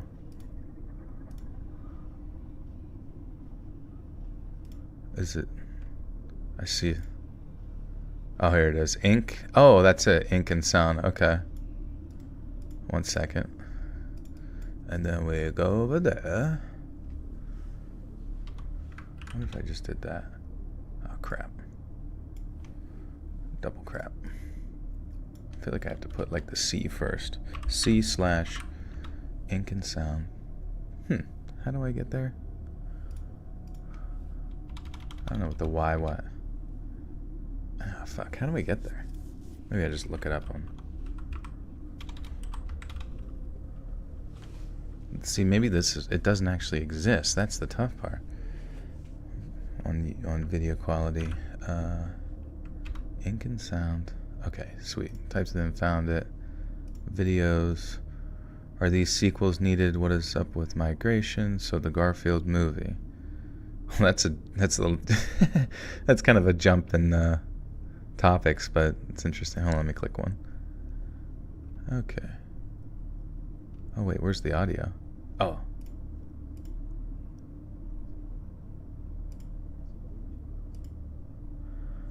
Oh, okay. Long form means just like normal videos, not like, yeah, I mean, you're not going to make any money off like shorts. You know, people want to do shorts and stuff like that might help get people's attention to your stuff, but you know, the ads that you actually run are going to be on the long form stuff. So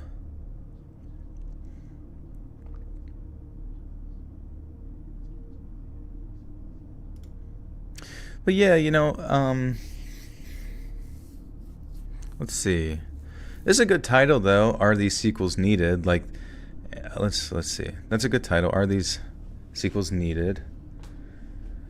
And we got I never saw Moana, so like seeing that thumbnail, I might not recognize it.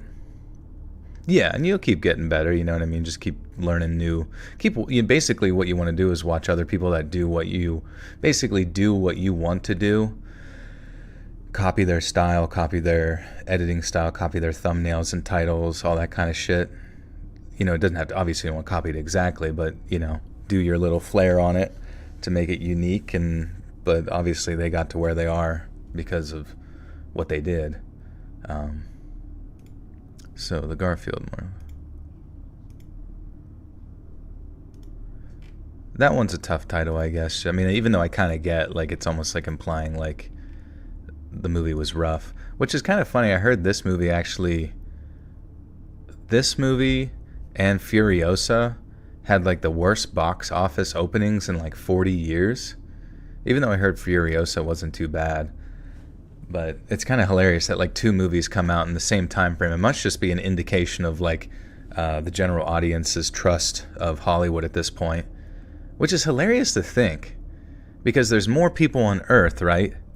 But there's less interest in mass-produced, or not mass-produced, but like higher production quality Hollywood movies. Like more people would probably want to sit and listen to a podcast for 3 hours of their day than like ever, you know, step foot into a theater and sit there for an hour and 40 minutes or whatever, which is kind of fascinating. And I know the interesting thing too is like Hollywood's tried to keep up with that demand by also doing a shit ton of streaming stuff, but in the midst of doing that, they started just making lower and lower quality type straight to streaming shit. And most of these movies in theaters end up on streaming in fucking like 3 weeks anyways. And so I'm going to be honest with you. I think Hollywood is cooked. I don't think there's a future there if they force it. Hopefully the government doesn't like bail them out through some stupid shit or whatever, like Canada. But like, I don't know. Yeah, they got Dane Bramage. Yeah. Hollywood is a weird place though.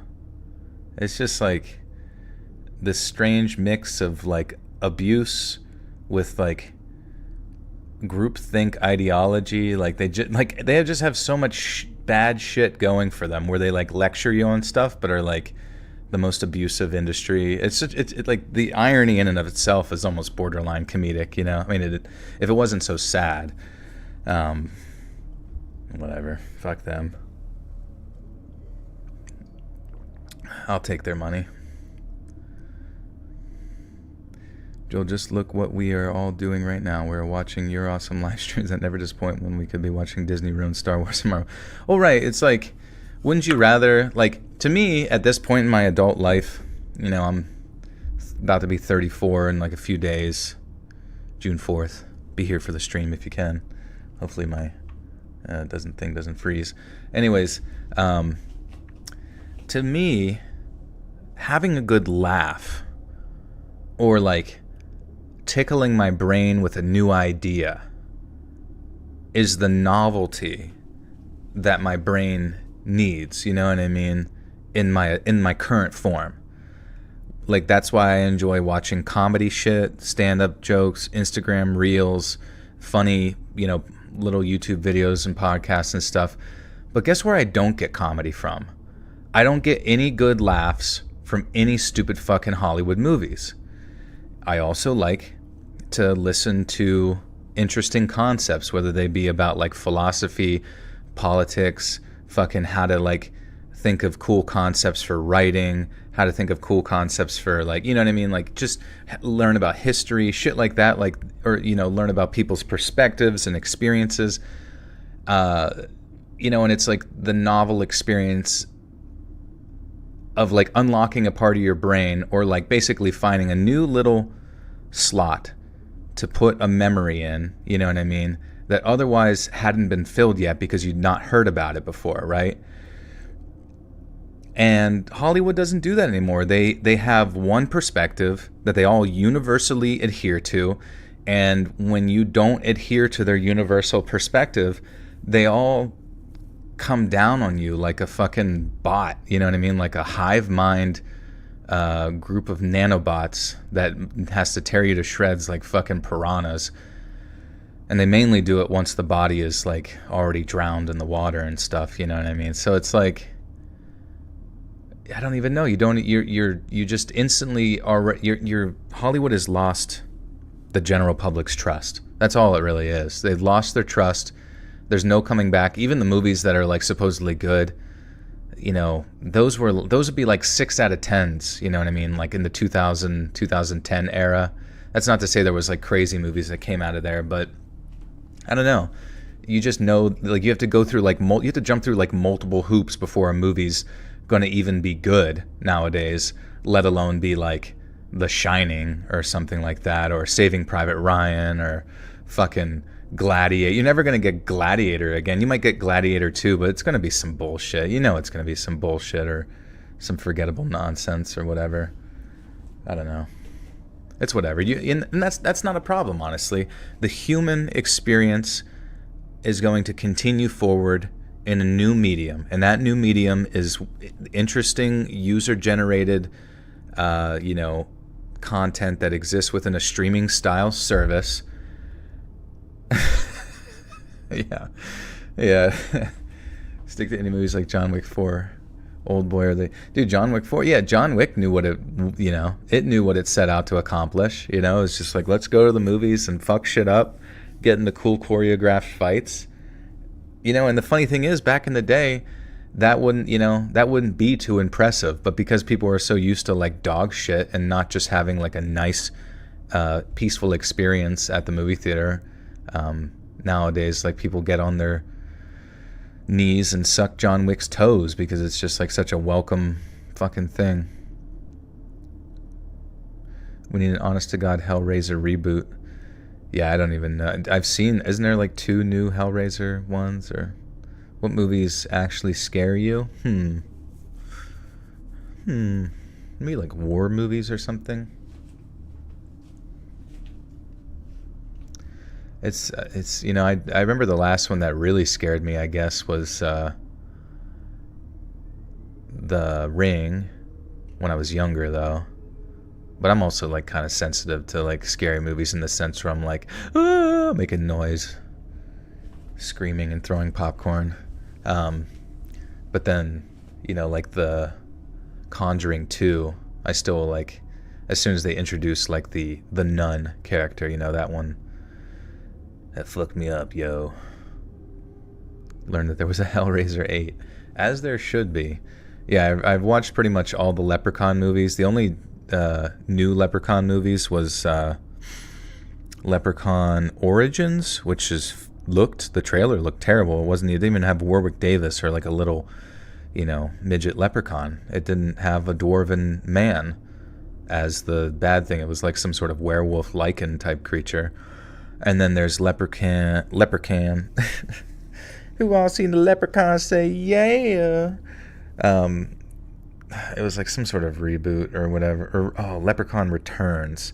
And they do have like a little man doing it, but it's not Warwick Davis. If it's not Warwick Davis, I don't fucking want it. I don't want his pot of gold. I want Warwick's pot of gold. 13 Ghosts is pretty creepy. So, yeah, I have seen Hereditary. That's a very good one. I like that one a lot. It really, like when I saw it, I remember it was one of those experiences like watching where I was like, oh my God. Like at the parts that really made you be like, holy fuck, like the turning points in the movie. Crazy shit. There's going to be a new Alien movie. Yeah, I don't know. Like I said, my psyche is burnout. Whatever dopamine receptors existed in my skull pertaining to like the announcement of a new movie, those are singed at the tips, like old laces on a shitty pair of fucking New Balances. You know what I mean? Like you're just not. Those nipples aren't getting hard anymore.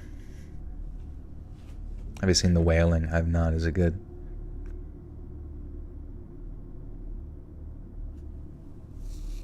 Yeah. Okay, wait, okay, so this is called Lockheed Martin Demon Monster from the Nepalese.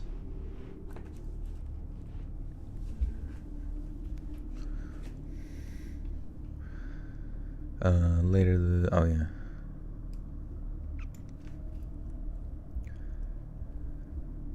Karen was able to speak a bit of Nepali, and gesturing to the dance, she asked one of the drummers what the mask was. He looked confused as her poor Nepali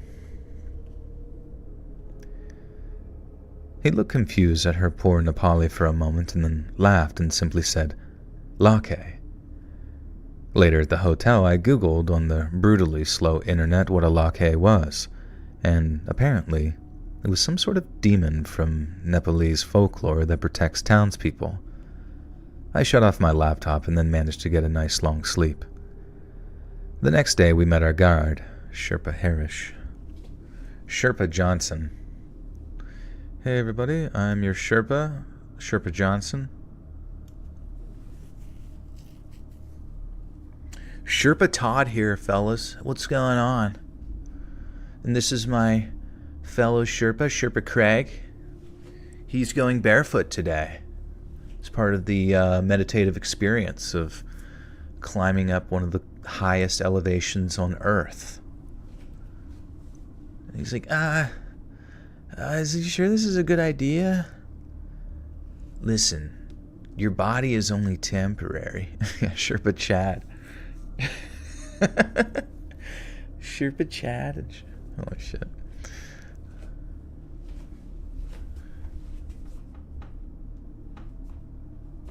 What's up, y'all?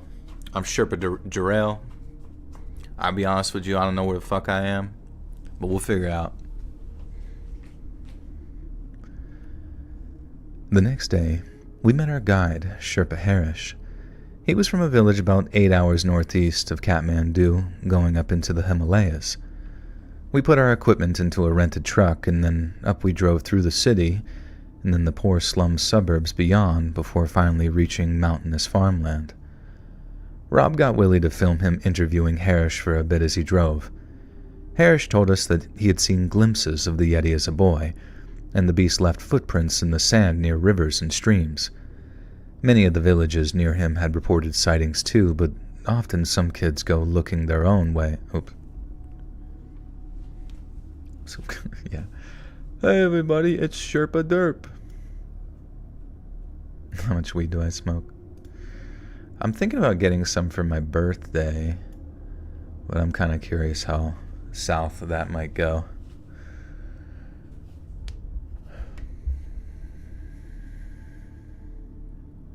We've got over 15 Sherpas. Can you imagine being one of those Sherpas where you're like, alright, let's walk up the fucking Himalaya mountains again with these losers. They're like secretly hoping one of them just fucking dies in like a specific spot so they can be like a marker for the next people.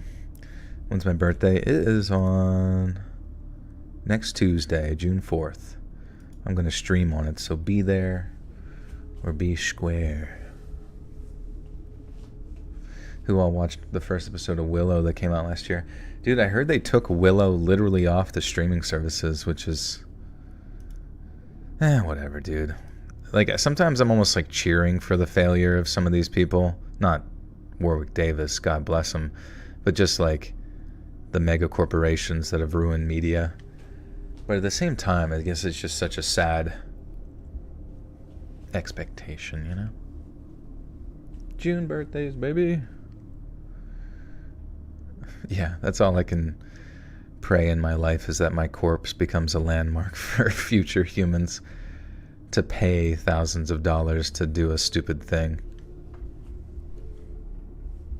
I saw a meme earlier that some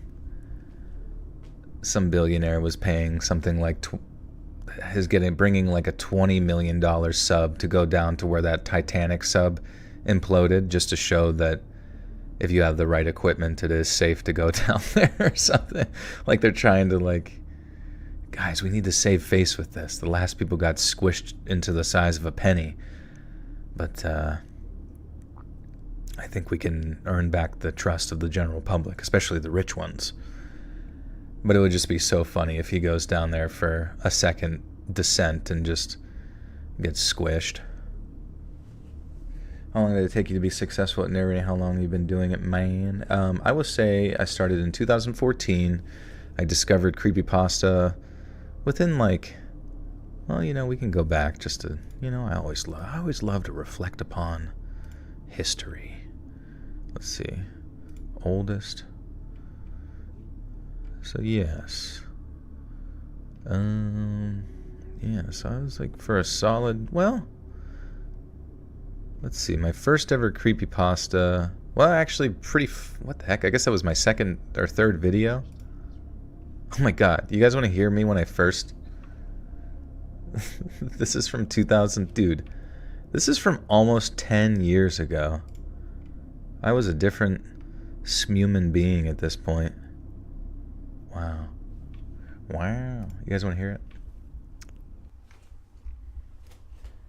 Hello, and welcome to another edition of Let's Read.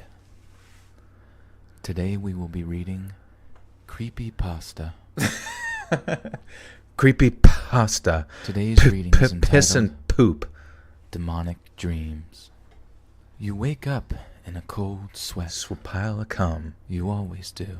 You always do. Every morning But you this piss one yourself. felt different. Felt good. You've been having dreams lately. Oh yeah?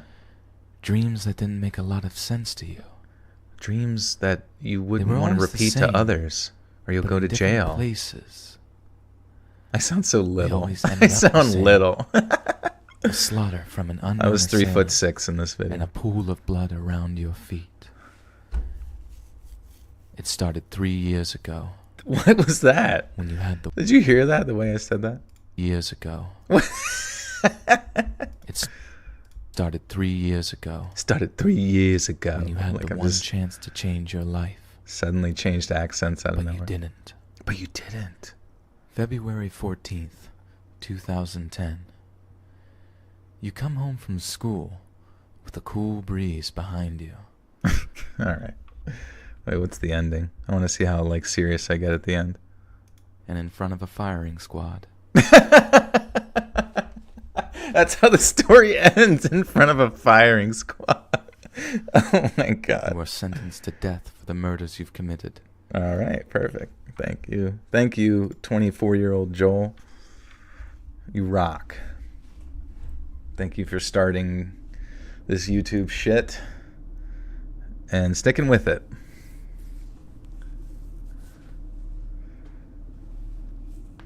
Yeah, I perfected my pitch. No, it's true. Oh shit, I almost dropped my drink. It's true. I definitely changed how I talk over time. But yeah, you should go back and listen to the old videos. They're pretty interesting. I remember I like deleted my first one ever, which was actually about like the Manhattan Project. Ray Chael Stevens, welcome back for 2 whole years. This is almost 10 years ago, and you sounds like you should be reading erotic books. That's hilarious. Yeah, funny enough, I think early on, like I didn't know what I was going for on the channel. I didn't really understand. Yeah, that was AI Joel, AI young Joel. But man, it was so embarrassing. I remember back then, I think I solidly read like 2 videos that I had to take down. Don't tell anybody this, but they were like My Little Pony, like fan fiction stories. Because in my dumb head, I thought that like that would be a way to get people's attention or something like that. You know, was read fucking My Little Pony shit. And I remember like during the recording of it, I didn't even edit it, and I was just like laughing while reading it. And then I finally had I got like a 1,000 views on some like creepypasta, and I was like, well, deleting these. Oh, it was so stupid. Was that my first vid? It wasn't my first vid, but it was just like, you know what I mean? Back then it was like you were just trying like anything you possibly could on YouTube to like find success. Like it was, because you literally could like monetize your videos. Not that I was making any money on them, but if you, I remember my one friend got like a video that randomly got like 2 million views just for posting it. And unfortunately his channel, I think, was demonetized from him not like having his ad, or he screwed up his AdSense or something like that in the past by like clicking on his own ads, which was stupid. I don't know why he did that, but he would have made like $2,000 or something on the video. And man, yeah. Time to search the Wayback Machine. Yeah, good luck. It might be out. It might exist. I don't even know. Ever listen to Regretful Reads? No, is that a person? Regretful. Oh, is it? Or the Regretful Reads Squid Bob Video Archive. Squid Bob. Professional narrator tries to read SpongeBob and Squidward fan fiction. This is a professional narrator? It's just sort of humorous. Because who would use me to elevate their position? I mean, seriously. Okay. He's going pro. Read stories about SI, or do you skip the... What's SI? Stinky iguanas. My Little Pony, my little... A lot of stars in the adult industry have written books. Would you be interested in reading their horror stories? Yeah, if they want to submit it to letsreadsubmissions@gmail.com. Sexual insult. It stands for suck it. At one point, did you realize this could be your full-time job? Yeah, I would say like... Yeah, sorry, I guess that was the question, wasn't it? Going back, it was like, I think I started in 2014, and then by 2017... Man, I remember back in the day kicking myself in the butt for like a few things. Not jumping on the fucking Five Nights at Freddy's wagon like way earlier. Because I remember even back then, you can see like one video I did got like 4.5K, and then I did the Bite of 87, Five Nights at Freddy's, and that got like 255,000 views. You know, it's like better than the videos I do now, you know what I mean? And just wishing I would have jumped on top of that at the time. Also getting on top of the True Scary Story stuff like faster than I did. Yeah, so I guess it was around, let's see. Yeah, I guess 2017 is whenever like some of the True Scary Story stuff was released, and those started to take off, and it kind of became my niche. And then that's kind of like, so it was in the span of like 3 years where I finally found the niche that I was trying to do. That things finally felt sustainable, I guess, financially, to stick with YouTube as a full-time gig. You know what's cool though is I really miss reading these creepypastas. You know, like this one here called The Fear Experiment. You guys should go back and listen to that one. It's just like, I don't know, there's something about it that just has like, it's very similar to the thumbnail style that you might see from creepypasta channels now, where it just has a cool image to go along with it, along with like the title.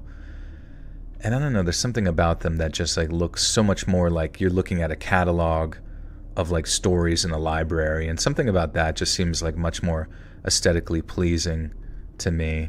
Also, the Shredder Monkey. Did I read that? Oh yeah. See, I actually thought this one was going to take off, but then there was somebody who, yeah, Darren Marlar from like Marlar's World or something like that. I asked him to read it, and it did not take off as much as I wanted. But that's one of those ones I look back on and I'm like, fuck, I should have just read that, because it was like a legitimate, like, solid hour-long narration about a thing called the Shredder Monkey. Like, who wouldn't want to listen to that shit, you know? Especially if it was, like, from my actual voice. But anyways, I'm rambling about nothing.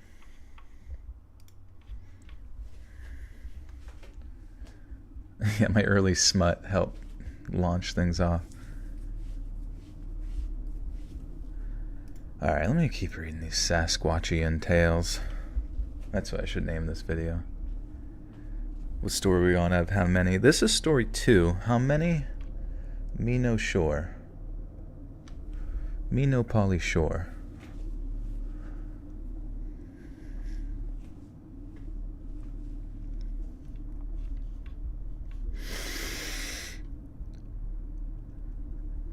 Many of the villages near him had reported sightings too, but often some kids go looking on their own and...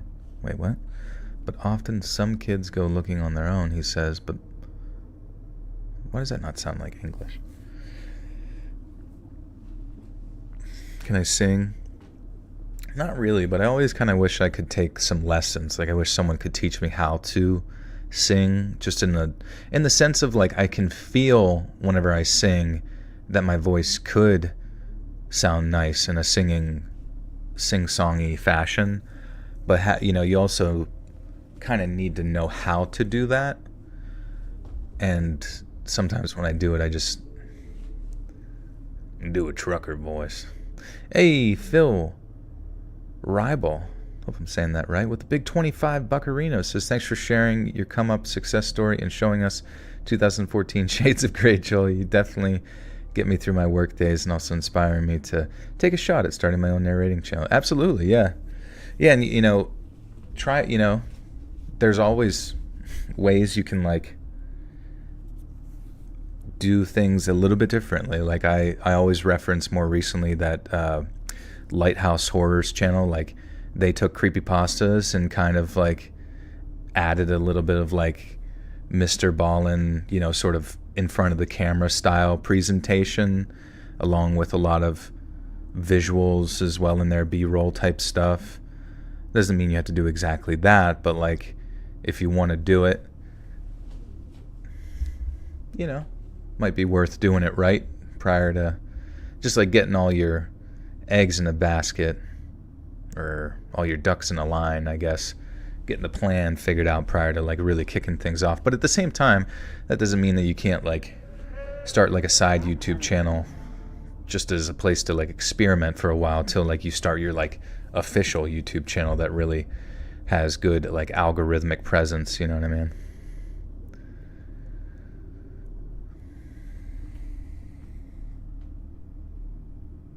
Hey Eric, what's going on? Good to see you.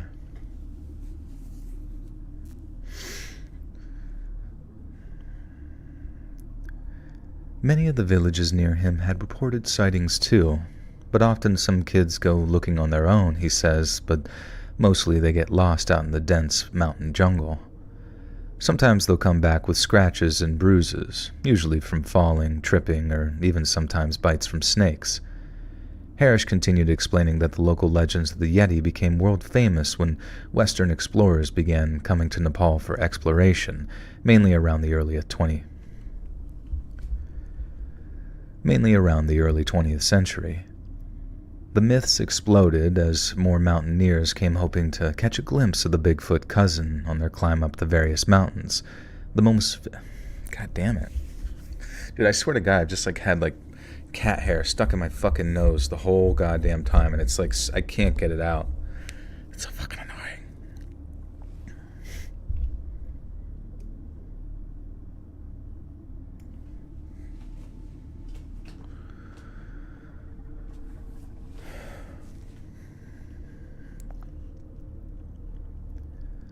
The myths exploded as more mountaineers came hoping to catch a glimpse of the Bigfoot cousin on their climb up the various mountains, the most famous obviously being Mount Everest. Harish claims that the Yeti exists, but understands why many Westerners and even those from the cities are more skeptical because there are other great apes like orangutans in the jungles which people could think are the Yeti. We stopped filming and let Harish drive. It took us almost all day and it was not a pleasant ride. Most of the roads were little more than dirt paths, and some spots were very high up, overlooking gorgeous scenery with nothing but flimsy aluminum barriers to protect your vehicle if it careened off the road. We reached his village at about 9 p.m. local time. I was expecting some wooden hut village like you saw on TV, but this village was more like a small town. They had power, concrete buildings, and a few paved, albeit poorly streets. Are we there, Yeti? Do you watch viral hit anime? Just watch episode 8 and it's awesome. No, I've never seen that. What's that about?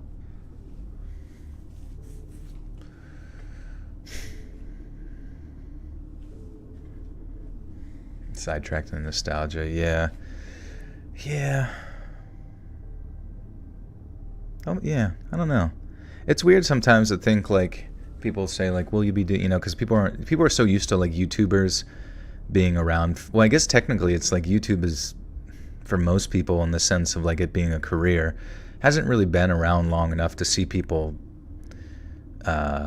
necessarily do it for 20, 30 years. But honestly, if I have no reason to stop, I don't think I ever will stop, Probably an OnlyFans will develop at some point there. Maybe I'll have my 10th kid and be like, fuck, I need more diaper money. So I'm gonna have to restart reading diaper smut. Orangutan are badass. Yeah, I love orangutans too. They're like my favorite animal. Orangutans and orcas are like my favorite animal, and I guess because they're so intelligent, even though sometimes they seem a little dopey, but there's something about them that seem very magical.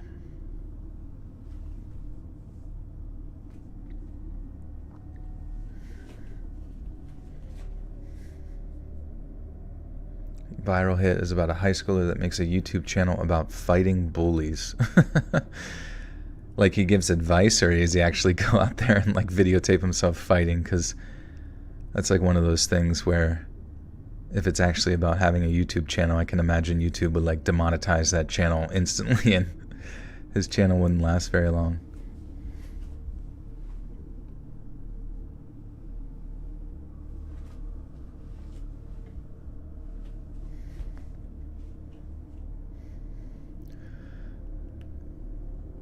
They had power, concrete buildings, and a few paved, albeit poorly, streets. Most of the buildings, though, were shanty huts with aluminum ceilings and wood or old concrete as walls. Harris took us to the only hotel in town, which was a simple 2-story motel. We agreed to meet early in the morning at around 5 a.m. since Harris said that was the best time to potentially get a sighting. The hotel room was what you would expect from the third world.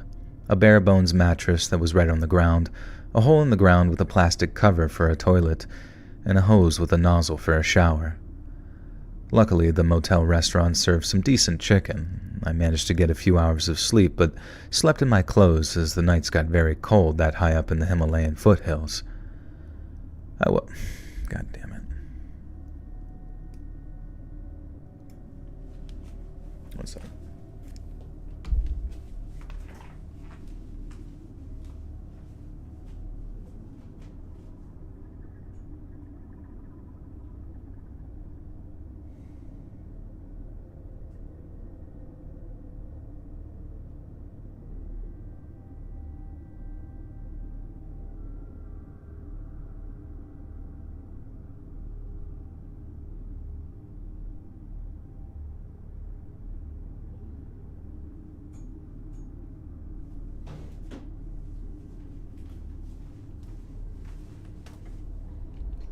Whale shark burgers.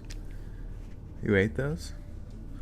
How do you stay consistent? How long does it take you to write stories for you? Well, these ones are from 4chan, and most of the other ones are submitted over email. But, yeah, I mean, there's always a way to find stories and stuff.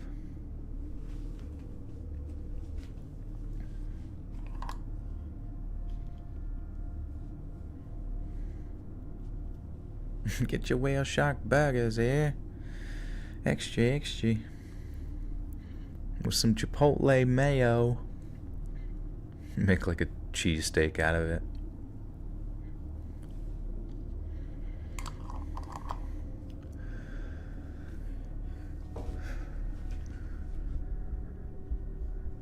I woke up and met the crew bright and early. Harris drove us a bit away from the village, but not too far, as we'd have to go the rest of the way on foot. Oh, wait. God damn it. I've lost my place. I managed to get a few hours of sleep in my... What is going on? Why is...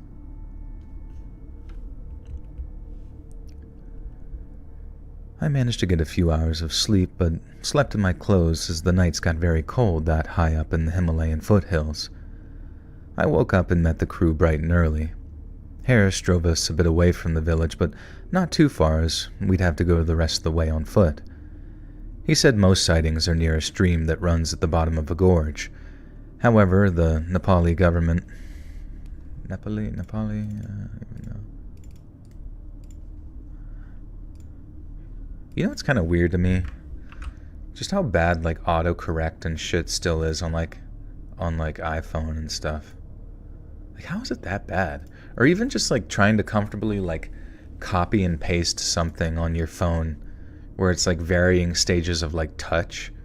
It's just, like, so it used to be, like, more intuitive, and then it just got, like, fucking worse.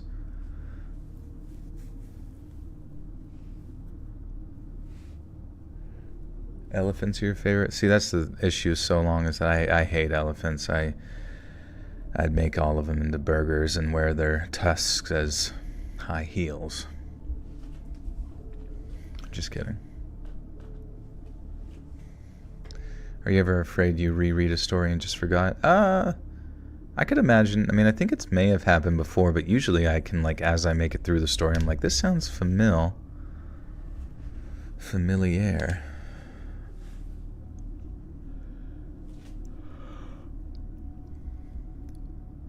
However, the Nepali government was building a dam just north of the village, and most of the river was dried up, so we could walk along the sandy banks. The river was not far from the road, maybe a 15-minute walk through the jungle. I could see what the dam was doing to the gorge, though. The water was confirmed. God damn it, dude. I don't know why this is such a struggle. The water was confined to a small stream in the middle of what must have once been a great river, and on the other side, as Harris said, were sandy banks and rocks. Willie and I began filming at this point, and we began trekking north. On either side of the gorge were steep, tree-covered hills, and you could see in the distance the first mountains of the Himalayas. Every so often we would stop, and Harris would explain to Rob a bit more about the Yeti, and Rob would relay his own opinions as well.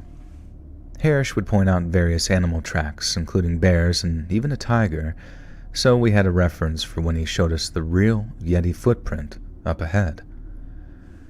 We trekked on for what felt like an hour, following the dried-up riverbank. My friend back home was certainly right about it being tough terrain.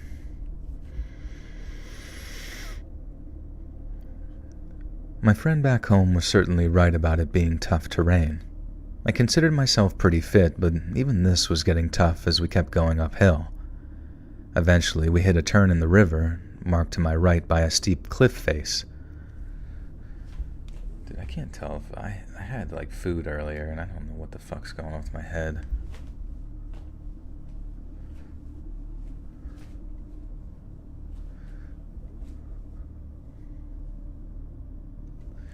I thought he was talking to another ranger, but it was just some guy who had time and a radio. Yeah, I don't know. That story was weird. It felt very creepypasta-esque.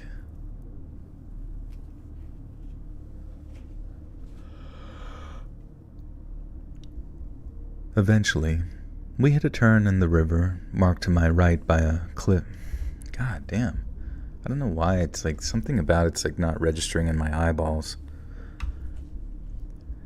Eventually, we hit a turn in the river, marked to my right by a steep cliff face. Harris beckoned us over to show some sort of ape-like footprint in the dried river sand. I kept filming as Rob asked some questions about how the villagers found it. Could it just be a regular ape or orangutan, that sort of thing? The footprint was pretty odd, though, even if it was an orangutan. It was about the size of a bear, but definitely humanoid/apish in shape, with 4 toes and a larger opposable toe. We took photos of the print and then used the opportunity to have a lunch break. And the footprint was weird but interesting, I thought at the time, and looking back, this is where I wish we had stopped. After lunch, Harris told us that the Yeti is probably an undiscovered ancestor or relative to apes. He says it likes to live in caves and has evidence. The cave mention was given to Karen, who told Rob weeks ago, so it was no surprise to Rob. These nature productions are all generally scheduled well in advance with guides, so there are no surprises.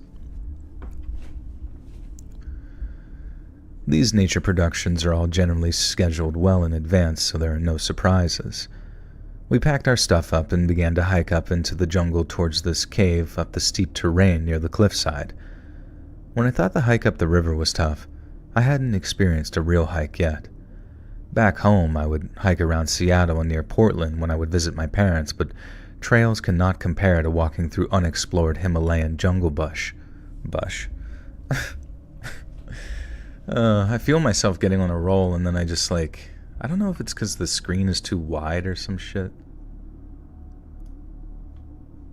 Yeah, maybe that'll make it easier. Squish it in a little bit. Crip Reader, what's going on? How we doing?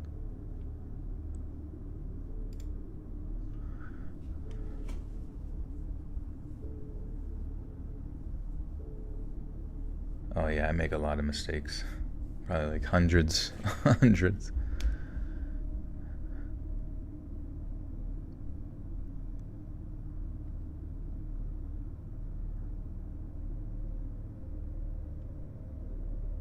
Jackalopes sing to cowboys. That's awesome.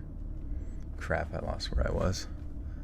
We trekked on what felt like an hour, followed a dry riverbank. My friend. After lunch, Harris told us about the Yeti. The jungle is certainly... Oh.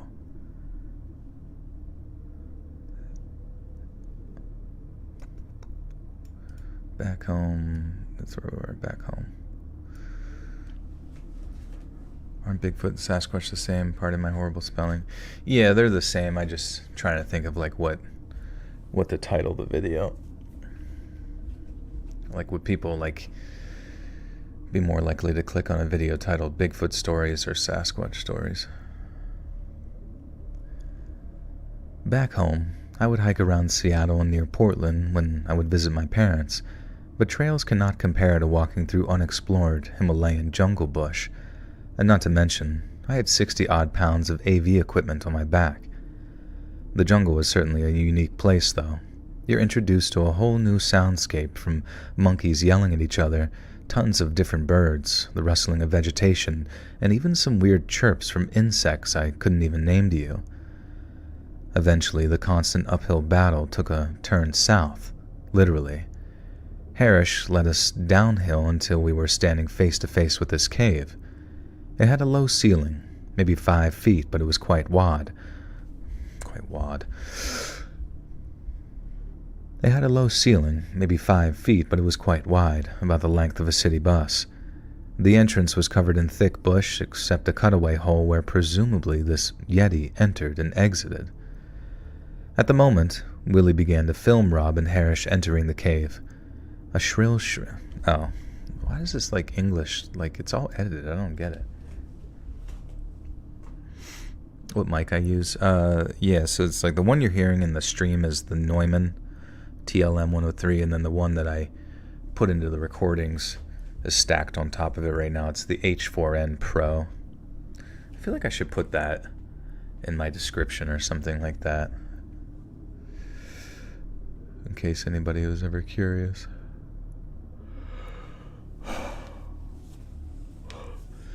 Yeah, I got the Neumann because I really wanted to do voice acting, like, and just like record from home. But I'll be real with you, like, the voice acting shit, even though I like invested big into it and was like really hoping that it would have some sort of footing, I couldn't get shit going with that. Like, but granted, I don't know. Honestly, I have no idea how you like really, I don't even know how you get like basically you needed an agent to get you jobs to build up your resume, but it's like, how do you secure that agent? Like, who do you have to know to show them that you're capable? You know what I mean? Sorry, I missed the other one. Is that better? It's just the one that I've always used and that people are kind of used to hearing, and it has like a built-in like memory stick inside of it, so I can start and stop recording and then connect it to the computer to like drag in all those files afterwards or whatever. You're in voice acting? That's good. What do you do? What do you do within the voice acting realm?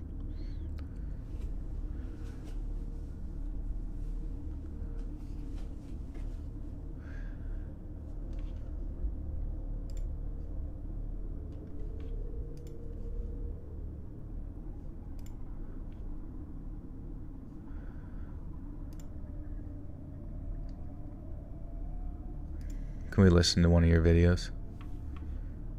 Oh, Crypt Reader, yeah. We've talked before, haven't we? You've been in here before, right? I tried to kill my daughter today. I told my daughter to look at the pretty flowers. She did, giggling, and I pulled out my handheld, stuck it in the back of her tiny head, and pulled the trigger. I wanted to cry, but I didn't feel sad. I wanted to feel sympathy like any other father. Empathy. Something. But I didn't feel anything. And I just felt empty. Yeah, it's really good. When I was a teenager, Guys, go subscribe to Crypt Reader. He's really good. I willingly took part in an experiment that ruined my life. That is all I'm gonna say. After shooting my daughter dead, I buried her in This is really good. It's definitely, it's like the narration, I mean, is good, but it definitely hits. I can see the character voicings as well, you know what I mean? I can like absolutely see, like, if there's like within this, you know, the realm of animation and anime, it's like right there. Daisies. My baby really loved daisies. Hours later, I was sitting on a bench and That's crazy. That's awesome, man. Yeah, you definitely deserve more subscribers for sure.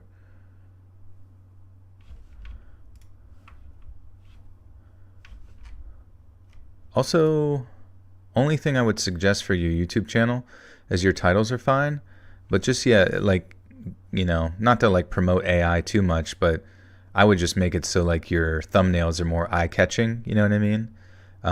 So they kind of like fit the story a little bit, because that's usually what creepypasta narrators do, is they'll do thumbnails that kind of fit the story, but then have the title kind of like you do. Maybe there's other creepypasta channels you can emulate, and I think you'll be golden, honestly, dude. I 100% see you getting to 100,000 subscribers, like, for real, for real.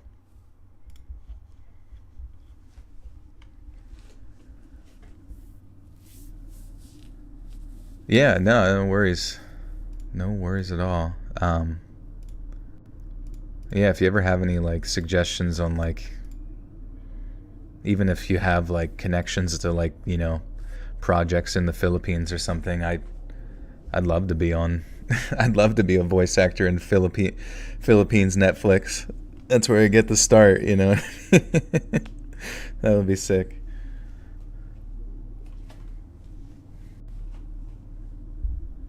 Yeah, I'm down to collaborate for show. I'll usually have somebody read one of the stories in like a video.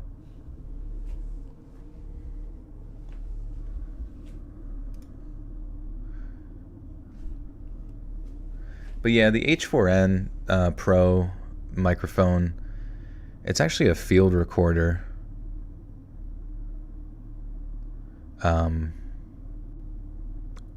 But it's just something that I was like familiar with when I started, and people, you'll hear people be like, why would you ever use that? But I don't know, it sounds good.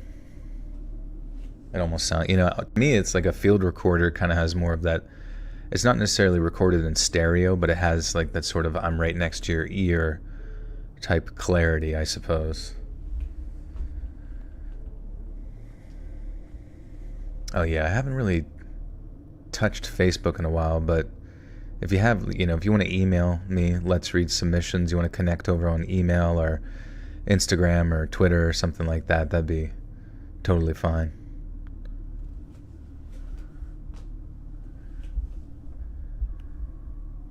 At the moment, Willie began to film Robin Harris entering the cave, and a shrill shriek came from behind the area we hiked up. I nearly fell over, and my muscles went stiff. Instinctively, I swung my camera around but couldn't locate where the shriek had come from. Rob turned with a look of concern. Willie and Harris, on the other hand, were grinning at me. Willie had his camera pointed into the treetops and was holding back a laugh to keep his camera steady. Willie pointed up and told us to look up there. I followed his gaze to see a small brown monkey hanging from a branch. Howling monkey! Looks like you saw a ghost, huh? And the anxiety in me slowly let down as the monkey screamed again right at us. A couple more times before taking off into the treetops. I must have let out the biggest sigh of my life, and we turned to go into the cave. Rob interviewed Harris again before entering, and Harris said some local boys found this place and they saw the Yeti leaving the cave. Rob made a little joke, and then we went into the cave. As you would expect, the cave was pitch black, and good thing we had our lights on our cameras in addition to night vision. The cave didn't seem to go that far back, but it was difficult to tell. The ceiling seemed to get lower and lower as you went in. Rob was walking sort of backward, talking to the camera as he spoke about the history of the Yeti sightings, that sort of thing. We started having to duck our heads as the ceiling kept getting lower and the light from the entrance grew smaller. We were maybe 30 yards in when Rob started talking. The first Western sighting of the Yeti was in 1832 when... He stopped at his... Spank the monkey.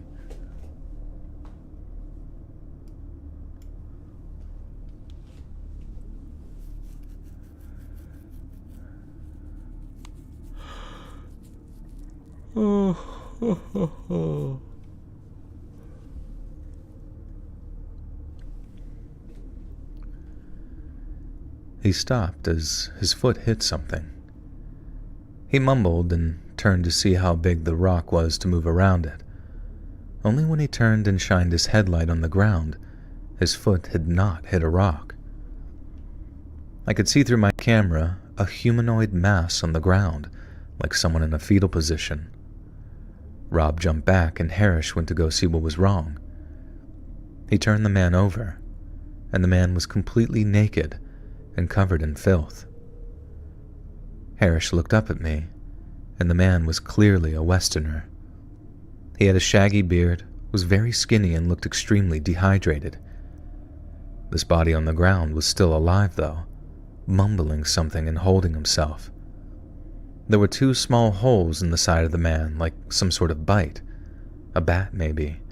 We were in a cave, and the man had clearly been here for some time, and we thought that he was a lost tourist or a mountaineer at first, but then Harris picked up a piece of plastic near the man and held it up to me, and he read it out loud. Jacques Richard, Ingenieur. What the hell's that?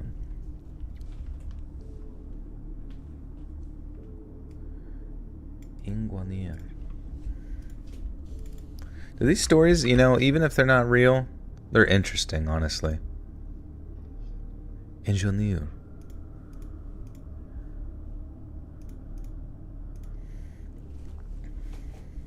Like, they just have, like, so much more build-up and stuff.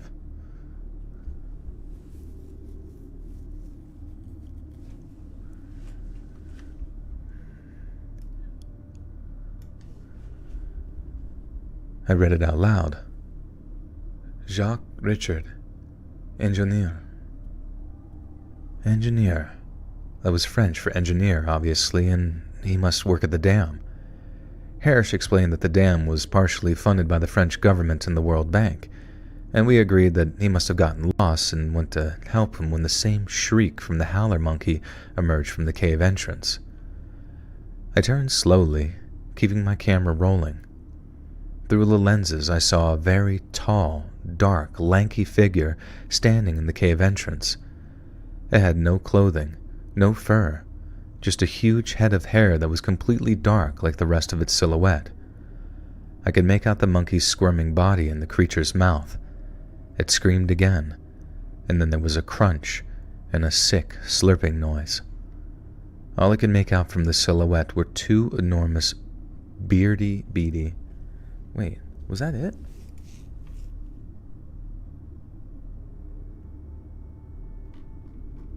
Wait. Fuck, dude. Oh, shit. No way, man.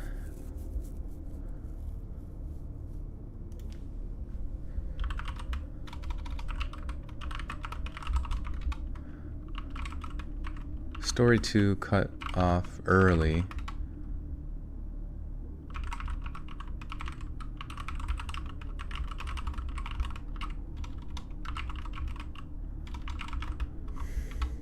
Shit, I knew I should have looked these over first.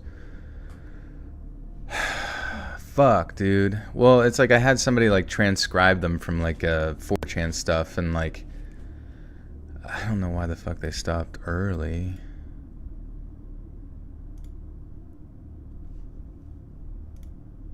Fuck. I don't... Well, you know what? Maybe I can find the transcript. This might take a while, so this is going to be kind of like... Fuck, man. Alaskan...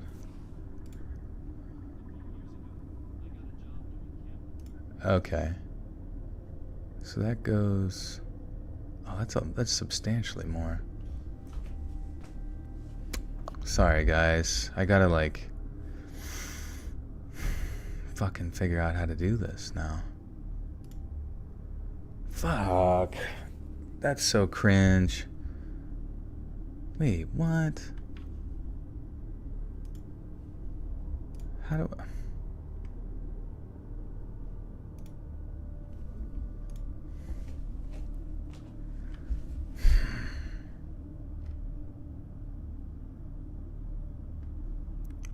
Come on, man.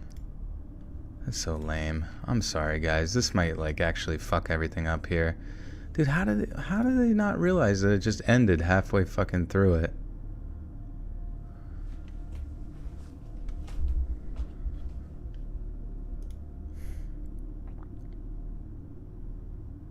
Tourette's moment, yeah. I don't know, and it's I don't know how to like get the transcription back up. So where do you even find that on YouTube? Isn't there like don't some videos?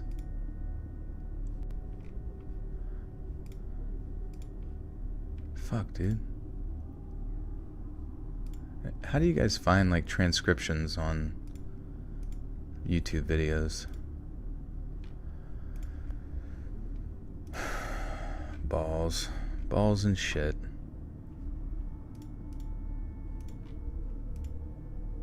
Is it in the, oh wait, then you go to settings?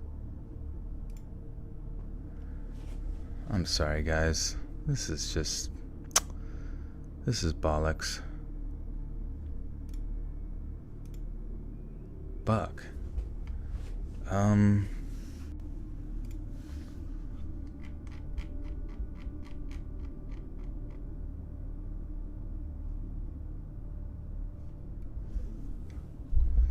What the fuck?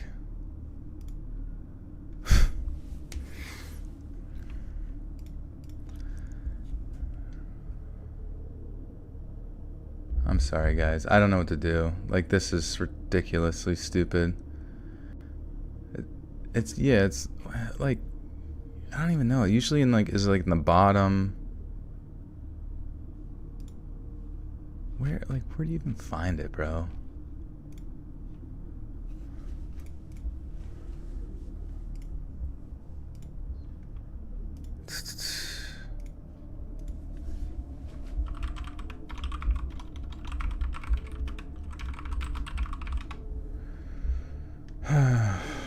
Wait, no, god damn it, man. Anybody know? Make something up. Is it in the description? To be continued. More in the description box? Is it like at the bottom? Like where does it say?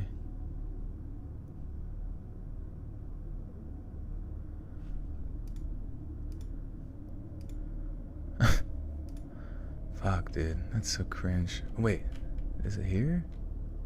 Is it the chapters? Is there settings or something? Isn't there like a settings? Fuck, man. This thing? Playback speed, subtitles, options. What the fudge? Balls and shit. Anybody know? YouTube, yeah, right. YouTube, just hit more in the video description and scroll down. That's what I did. Where's it? Is it? Oh, there it is. I'm so sorry. I'm dumb. It's all the way at the bottom. Oh, wow. There she blows. Son of a bitch. That's crazy. Huh. Thank you for showing me that. Okay, so now I just need to see where I... Fuck, that's gonna be tough. I took the hotel. Wow. I really didn't expect to have to, like, do this.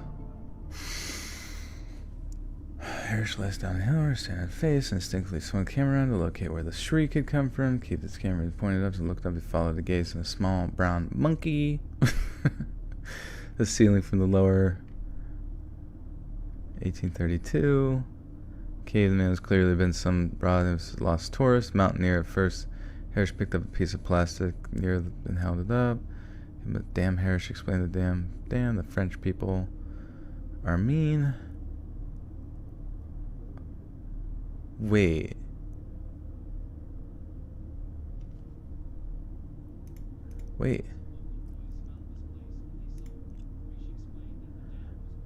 Oh my god. Wait. That's, oh wow.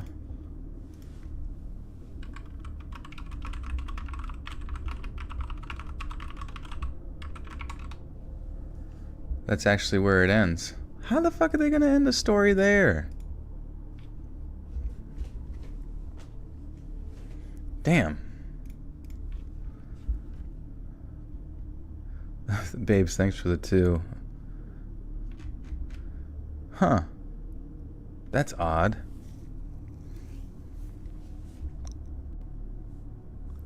Hunting or cryptid stories? Maybe at some point. But I genuinely didn't expect this story to like end right here. All I can make out from the silhouette were 2 enormous... Where did it even stop this recording? I don't even know.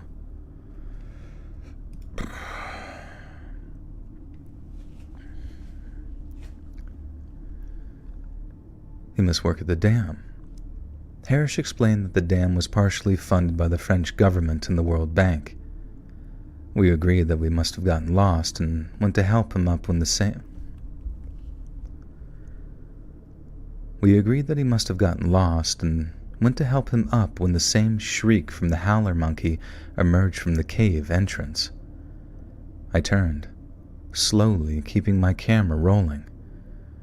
Through the lenses I saw... Through the lens, I guess, right? Through the lens, I saw a very tall, dark, lanky figure standing in the cave entrance. It had no clothing, no fur, just a huge head of hair that was completely dark like the rest of its silhouette. I could make out the monkey's squirming body in the creature's mouth, and I could make out the monkey's squirming body in the creature's mouth. It screamed again, and then there was a crunch and a sick slurping noise. All I could make out from the silhouette were 2 enormous, beady white eyes staring directly at my camera.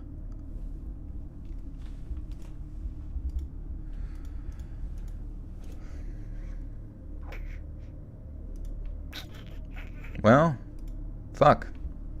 Alright. I guess that's how it ends. That's fucking lame. Damn. That's so sad, dude. That's such a cringe ending.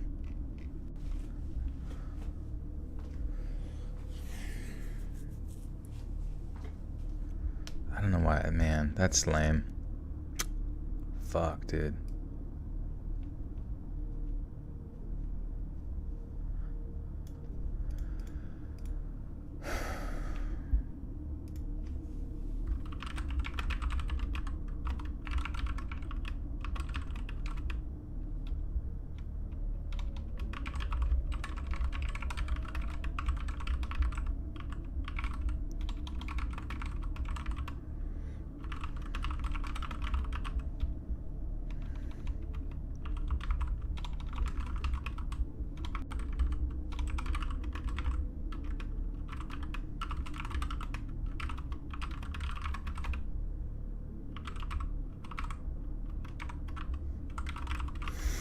Damn.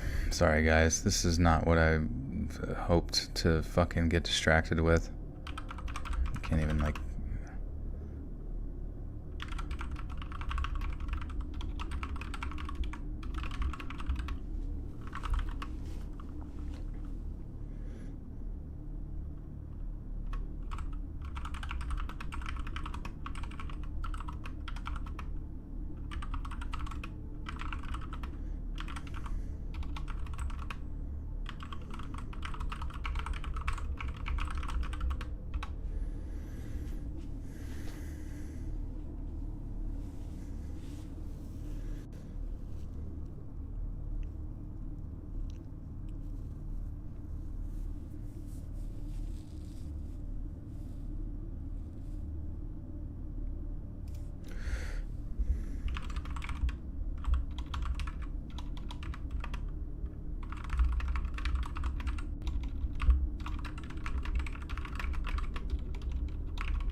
Alright. You know what, guys? I do apologize. We're just gonna skip to the next one. Lynn, thank you for the 1. Do I play Clash of Clans? You know, I never tried it. I heard good things. I heard it's very addicting.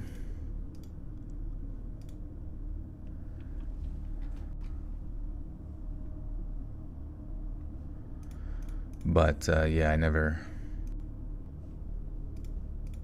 tried it. Oh wait, fuck! What did I just do?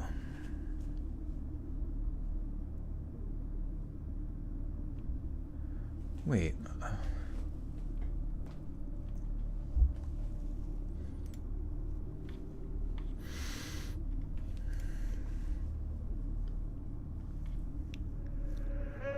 I don't know. I'll be right back. I gotta take a piss.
Okay.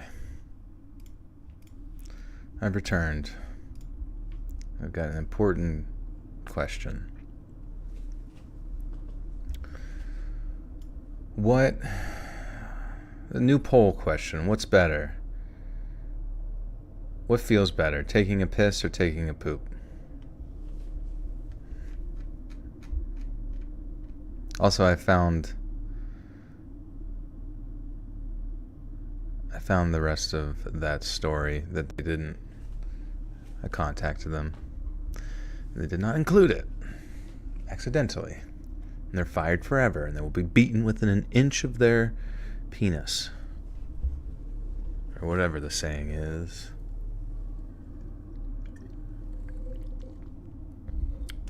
Alright, we got pee, poop, pee, depends. Wearing depends. Piss because poop hurts.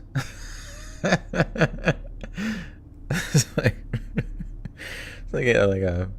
asking like a monkey, like whenever they first like put like electrodes on like a monkey's brain or whatever.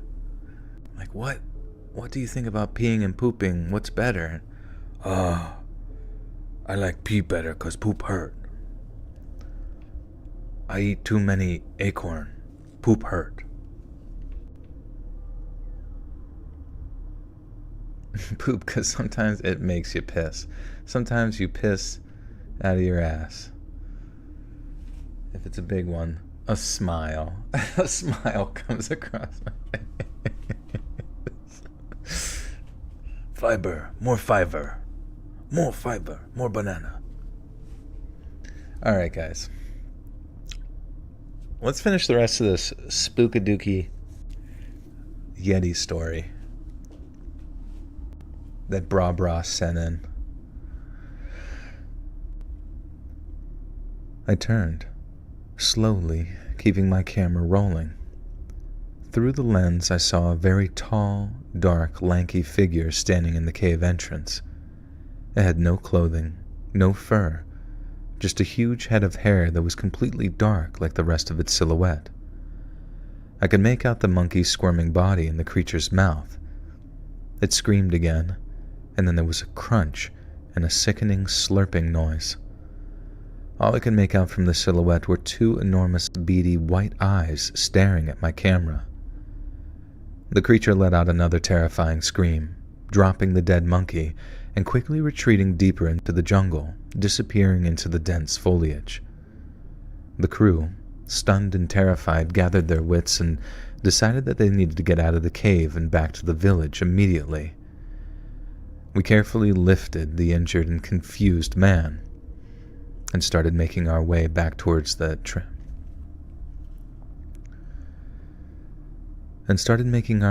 through the treacherous terrain.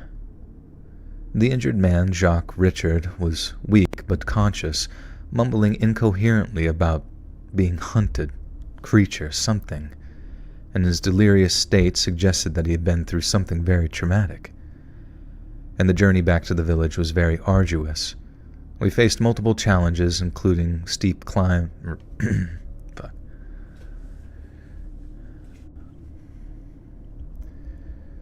We faced multiple challenges as we had to carry Jacques. The paths were slippery and the constant fear that the creature might actually return. Harris was leading the way quickly, using his knowledge of the terrain to guide us back safely. And as we walked, Jacques' mumblings became more coherent. He talked about being part of a team, working on the dam, and how they encountered the creature during their surveys. He described the creature's attacks and how it seemed to be protecting its territory. Jacques mentioned that others from his team went missing and were never found. We finally reached Harris's village late at night. The villagers were shocked to see Jacques, whom they presumed to be dead. Harris quickly arranged for medical help, and the villager healed.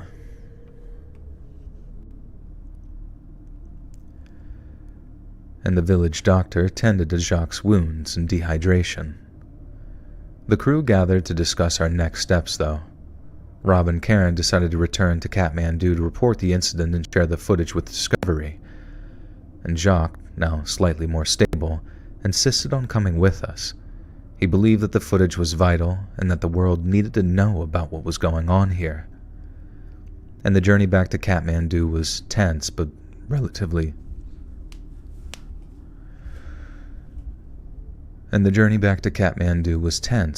relatively uneventful. We were constantly on edge, fearing possibly another encounter with whatever that thing was, but still relatively just in shock, and upon reaching the city, we headed straight to the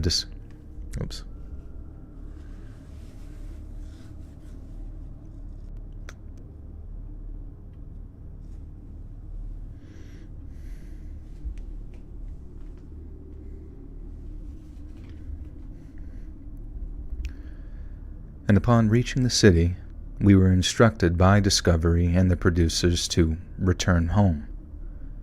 These executives were initially skeptical, but we were eventually able to show them the footage.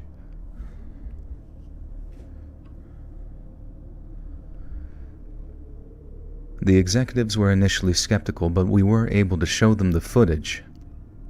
Why can't I fucking read this?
Have you seen the Bigfoot hunting shows on Discovery Plus?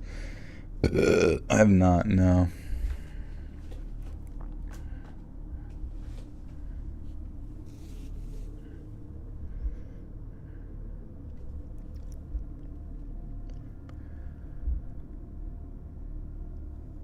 After reaching the city, we were able to communicate directly with Discovery's producers.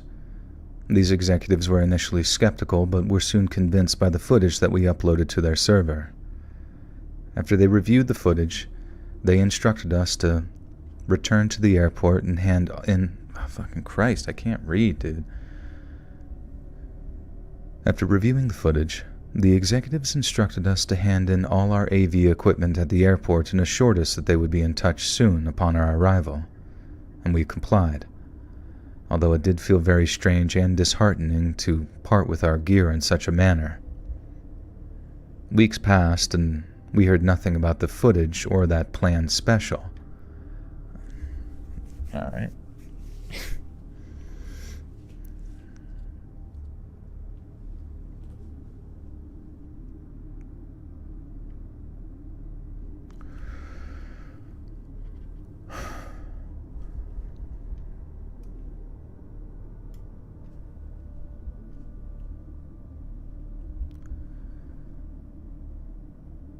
Weeks passed, and we heard nothing about the footage or the planned special and had long since lost contact with Jacques.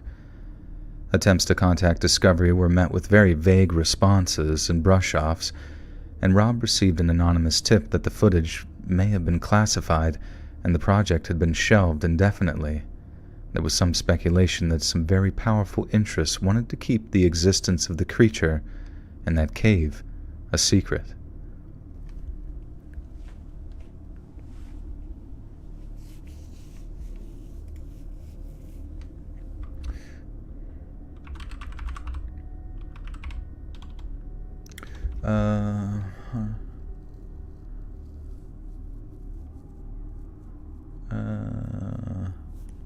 I don't even fucking know. Sasquatch is called Sam. Is it actually called Sam Squatch?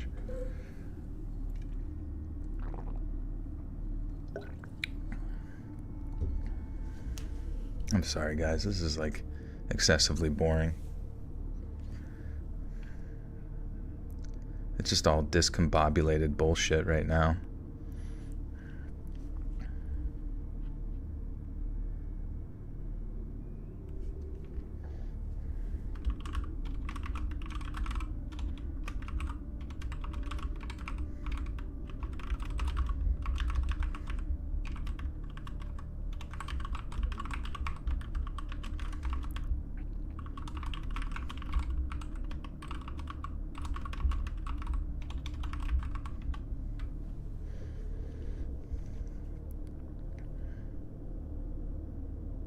Discovery Channel people are nice people.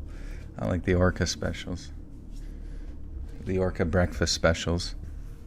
We should start a war with orcas. Just start hunting them. Like, I understand that they have some sort of peace treaty with humans through a long forgotten spiritual bond with the First Nations folk. But I think it's important that we, as humans, break these old bonds to focus on a more progressive idea of war and violence. USA! USA! And even though I am under a strict NDA, I have felt utterly compelled to share this story. The world deserves to know about the events that we witnessed and the creature that remains hidden in those shadows of the Himalayas. The truth should not be suppressed. And I just hope that this account reaches those who seek to uncover the very dark mysteries of our world.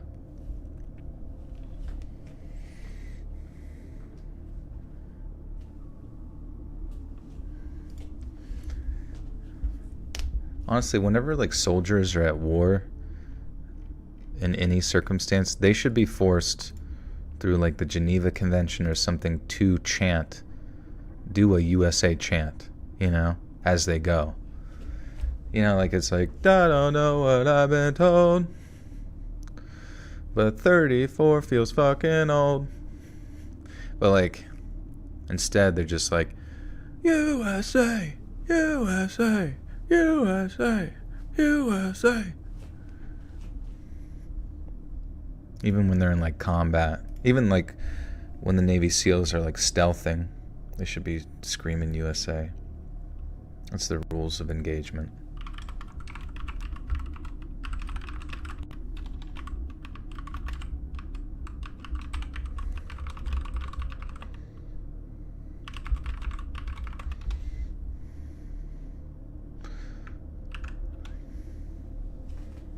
That'd be so cool to teach Sasquatch how to chant USA. Sound off, Joel's old. Sound off, Joel's old. Joel's old, Joel's old. Joel's old. You feel young and old at 34. Same, dude. I can't quite eat a bag of Swedish fish the way I used to. One of the giant fucking like 3.1 pound bags.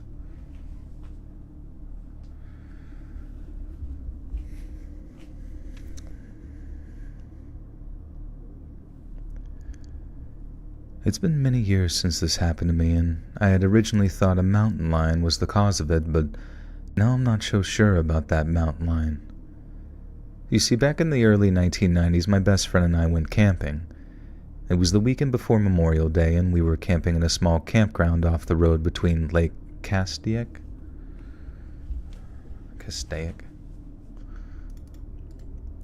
Sound off. Sound off.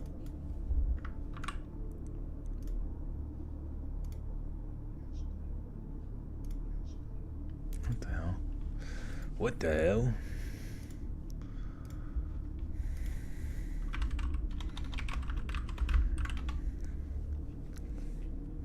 Thoughts on Drake? Castaic. Okay, just Castaic. I don't know. It must be weird being Drake, because it's like the whole thing just seems incredibly fake, because it's like Drake was on the Disney Channel. I mean, I already talked about this before, but he's on the Disney Channel. Like, I can't imagine what it must feel like constantly being around. And maybe he never is, but I imagine some of those rappers, you look at Young Thug, he's currently in trial for, you know, associations with killing or, you know, the distribution or possession of illegal firearms and just all this stupid shit that they stay involved in. But like, yeah, he was in Degrassi, all that stupid shit. And it's like, I just can't, it must be like so odd trying to put on this like sort of hip hop anonymous, you know what I mean? Like put on this like hip hop facade, which granted, I guess a lot of rappers put on anyways, just to sell albums or present exactly what, yeah, pug life, baby. But I just don't know how you're supposed to be taken seriously whenever you were on, you know, the same network that showed Aladdin, you know what I mean? And Timon and Pumbaa. It's just like, and Miley Cyrus, you know. It just make no sense, man. He don't seem hard at all. Young Thug Trial's incredibly funny. And they played his lifestyle gibberish song in court. That's awesome. Lifestyle.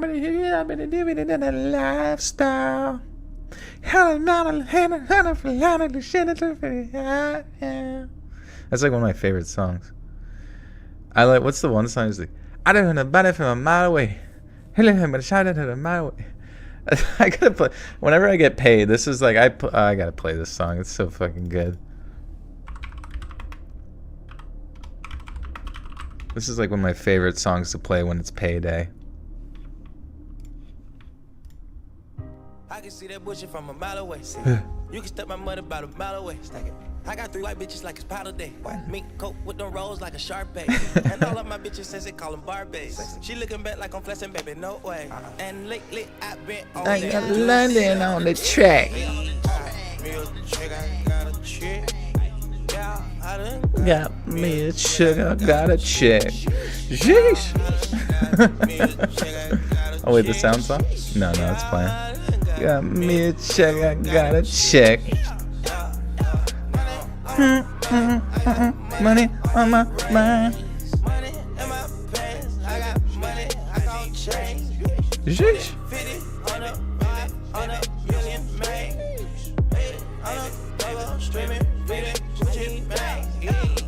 If I need some rats, I'ma flip me some packs. Yeah, that's it. It's just, it's just so funny. I fucking love Young Thug, dude. He changed the game. I hope he doesn't get in trouble. Because if he gets in trouble for his lyrics or whatever in relation to some illegal action, hey, Crip Reader, good to hear. I'm glad. Thank you guys for subscribing to him. For show. But yeah, you know, like if they set some weird legal precedent where like they can use rappers' lyrics against them in court, I just think that would be such a fucking strange new thing, and I hope doesn't happen. Obviously, wait, how do you say it? Castaic. Lake Castaic. Okay. You the man now, dog.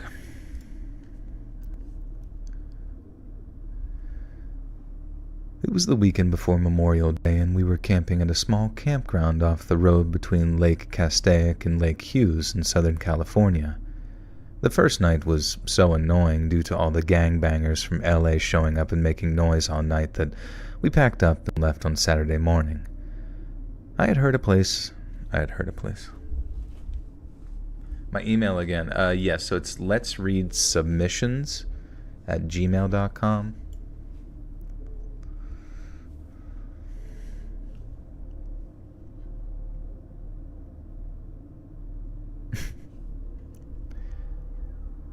I had heard a play. God damn it. I got like full-on dyslexia right now. I had heard about a place called Sawmill Mountain from one of my coworkers, and it was close by, so we headed up there.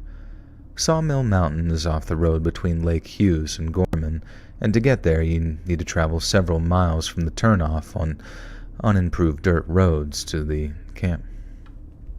Unimproved dirt road. What a weird term.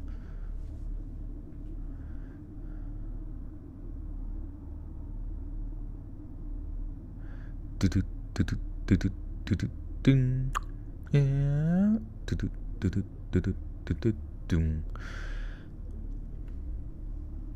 had heard about a place called Sawmill Mountain from one of my coworkers, and it was close by, so we headed up there. Sawmill Mountain is off the road between Lake Hughes and Gorman, and to get there, you need to travel several miles from the turnoff on unimproved dirt roads to the campground. When we got there, it was midday on Saturday, and we were the only 2 people in the campground. The elevation was about 5,000 feet, and it was nice and cool up there with a beautiful view of the valley down below, and it was a great campground. We pitched our tents, set up camp, then ate some lunch and sat down to relax in the shade. My buddy went inside his tent and took a nap, and I went to my tent and did the same. After a short nap, I decided to do a little exploring. About 25 yards from our campsite was a trail, and I walked on it for about 150 yards. Off to the side of the trail along the tree line, I heard something moving and looked in that direction. I thought I caught a glimpse of something light-colored, but it stopped moving. I was still in condition white. Wait, what? I was still in condition white and didn't think anything was wrong. What does that mean? Condition white?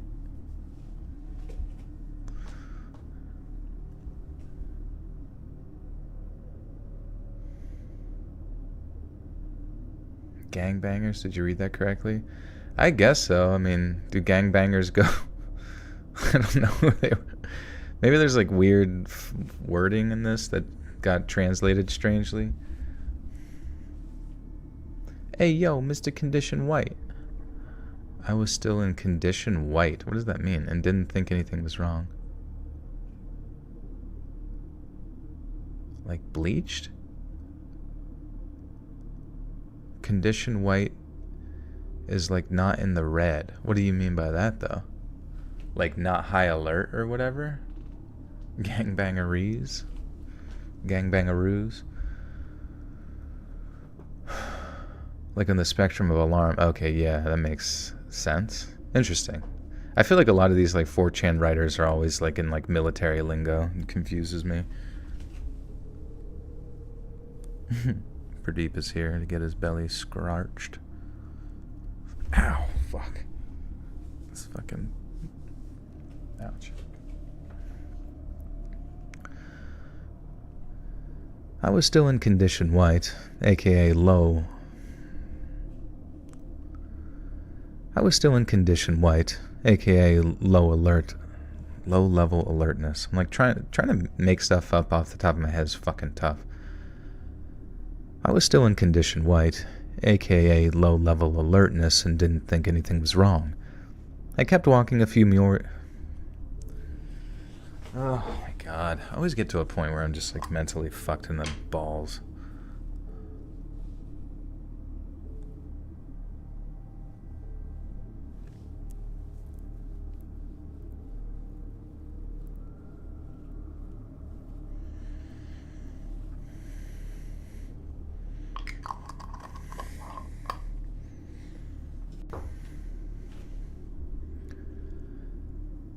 I kept walking a few more yards, noticing...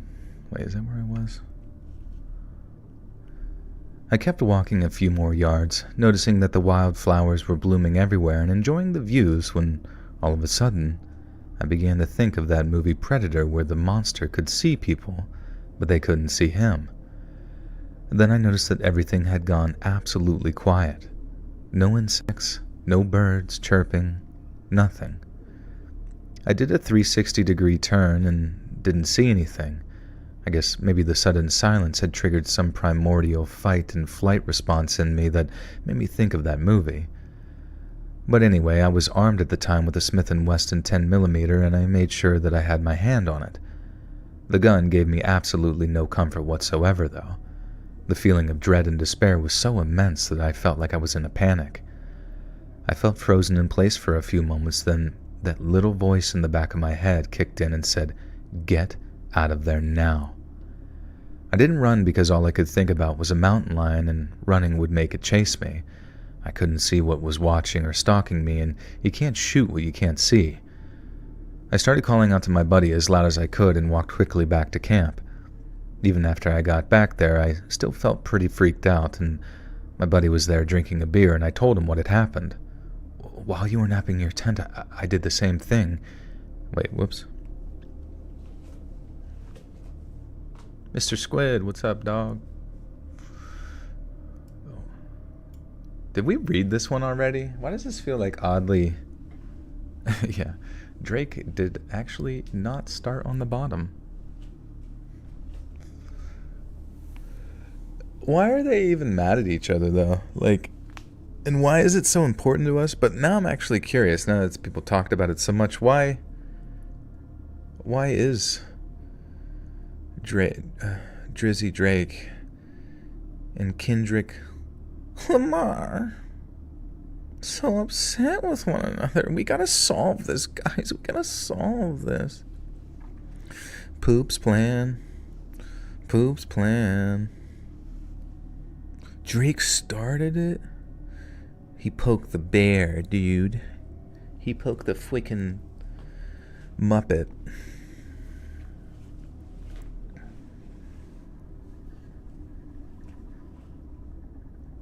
Oh my gosh.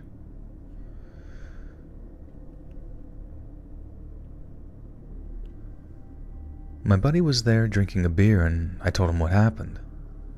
While you were napping in the tent, I did the same thing, he said. I felt the same way you did. And I'd never felt a feeling of dread like that before, and I haven't since. It was so powerful, it was crippling. The rest of the weekend was pretty uneventful. Some a-hole in a Subaru brat versed. Drake, yeah, let's go to the next thing. If Kendrick beat Drake, now Kendrick has to face Bigfoot. And good fucking luck against Bigfoot, because you're in his territory now.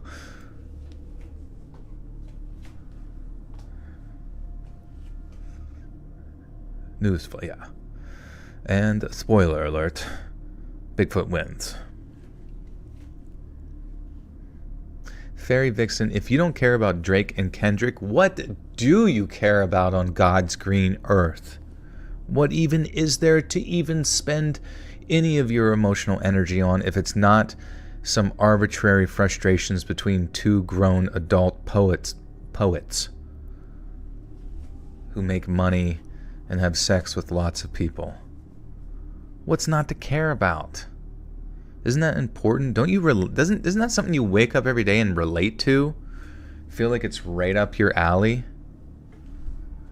of interest and relatability?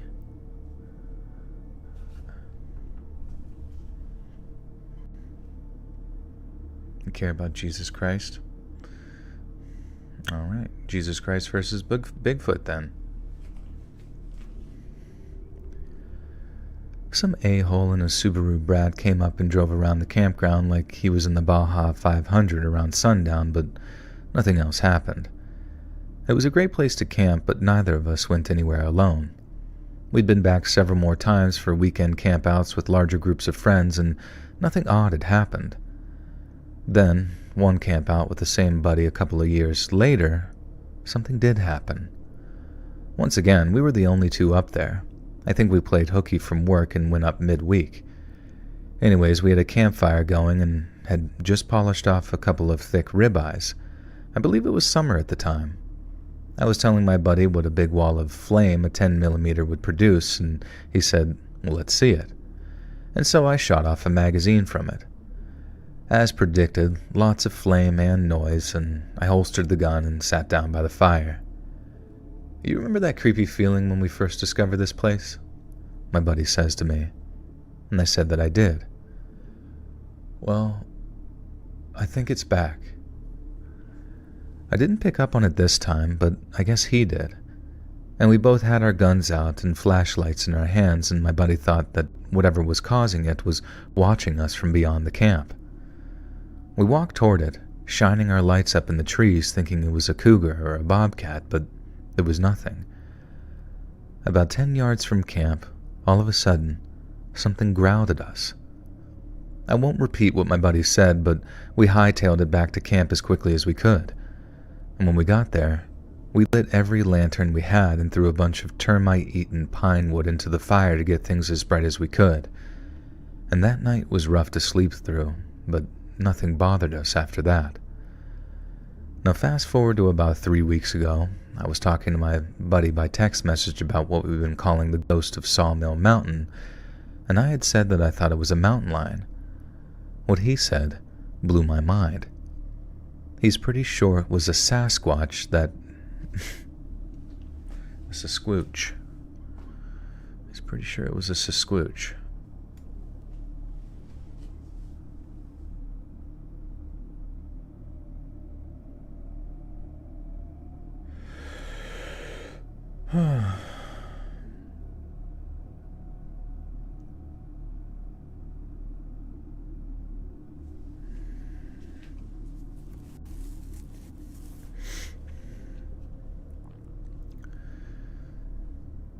He's pretty sure it was a Sasquatch that day meant... Oh, I see. He is pretty sure it was a Sasquatch that day, many years ago. He pointed me to a bunch of Bigfoot websites and I did a little reading, and I have to say that I'm starting to agree with him. From everything I've read, they stay close enough to us that they can keep an eye on us. And unlike the hippie view that they're the gentle guardians of the forest, they're actually an apex predator. I think on that day that I was either on the menu or it made the thing mad by scaring off what it was after.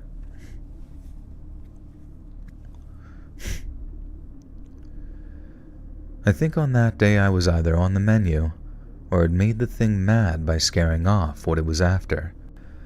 I also think the growl a couple of... God fucking damn it, I've made so many dumb cocksucking mistakes, mate. I also think the growl a couple of years later was a gentle reminder to stop making so much racket in its territory and stay in our campsite. Also, I found out that the Pacific Crest Trail that runs from Mexico to Canada through California, Oregon, and Washington cuts right through the Sawmill Count. I'm like getting hardcore fucking dyslexia. Fuck.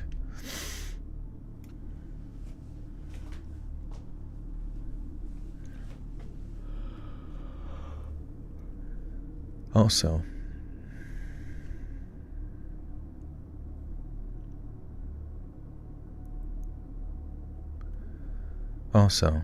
I found out that the Pacific Crest Trail that runs from Mexico to Canada through California, Oregon, and Washington cuts right through the Sawmill Mountain Campground, and the websites that track Bigfoot sightings have had a few in the general area.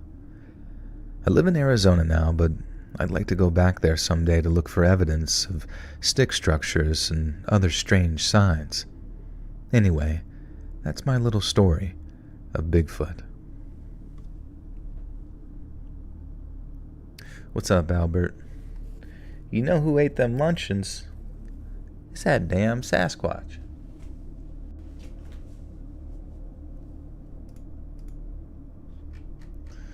Alright, so that was that one. And now, another one. How many do we got? So it looks like we got 5 in total.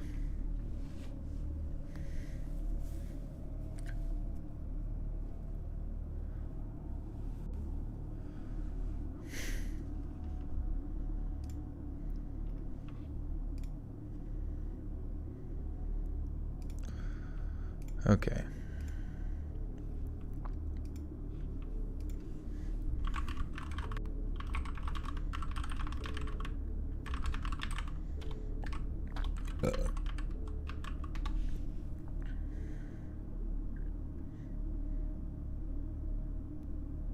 You're going to an Eagles concert. That's pretty sick.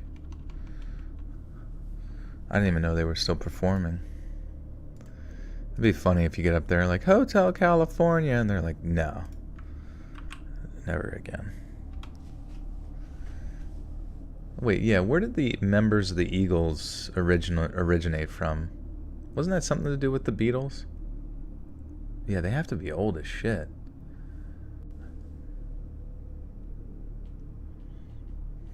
There's no standing room for sure. Everybody gets a recliner in the audience.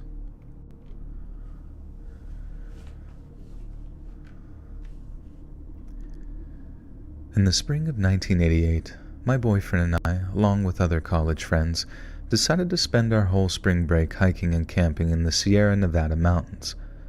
One of our friends' fathers grew up in that area and recommended a spot for us near a place called Round Lake. We hiked into the mountains and had a beautiful view of the lake. There were 7 of us on that trip, and we planned to stay for a couple of days. At around 8 p.m. on the second day, we had our dinner and were just finishing up the dishes. One of the other couples went for a walk, ostensibly to find a spot to watch the sunset. An hour or so later, they came back.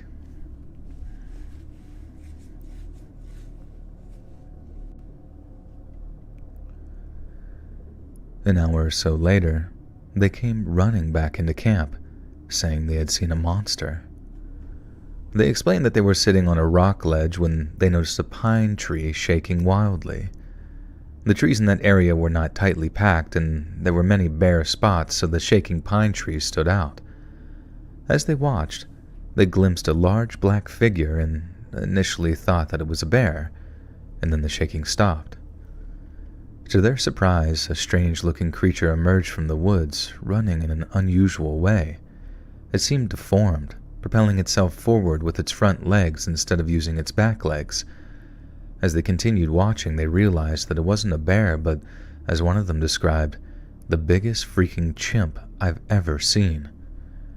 The creature then transitioned from moving on all fours to casually walking on 2 feet.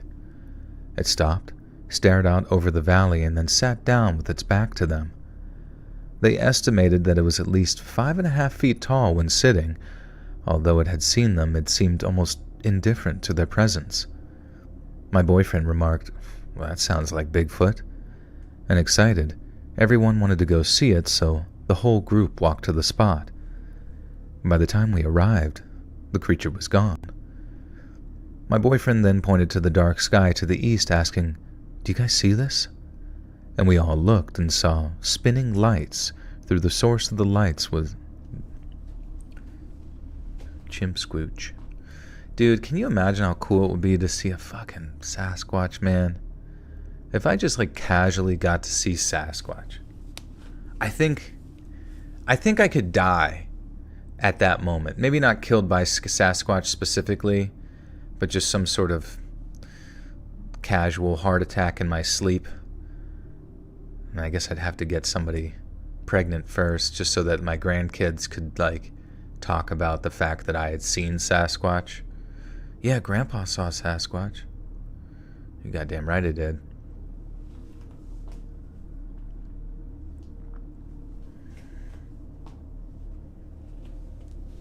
Would you rather see Bigfoot, Loch Ness Monster, or Mothman?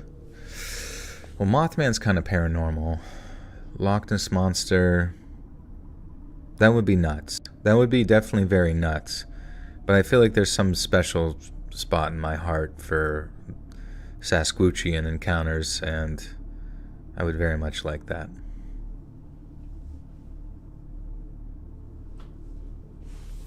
You have Grassman, a very violent version of Bigfoot. Oh, fuck. Of course, the Bigfoot from Ohio is a freak. A freak-a-leak.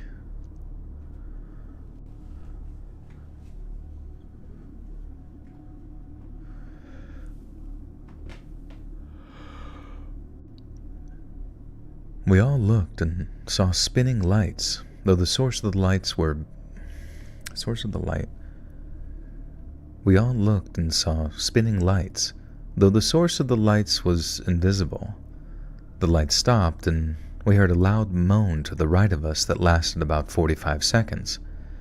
When the moan stopped, it was followed by a higher-pitched whoop, and then the spinning lights resumed. This cycle repeated several times, each time with the lights getting closer to us. As the phenomenon continued, we heard the moans and whoops coming from all around us, even from above further up the mountain. Oh my god. Yeah, honestly, that would be the difficult part if you found Sasquatch in the woods. Do you join him? If he walked up to you and just casually, bipedally, perfect posture, came up and was 8 feet tall, but leaned down, grabbed your shirt and just whoosh, just ripped your shirt off, and then kind of touched your pants a little bit, not to be rude to you, and it basically implying you need to get naked right now and go with me to the woods and be part of my primate family. It would be very tempting to go. I'll be honest with you.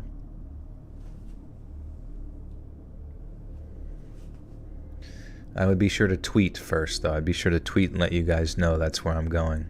I am going to join Sasquatch in the woods, and then you'd never hear from me again.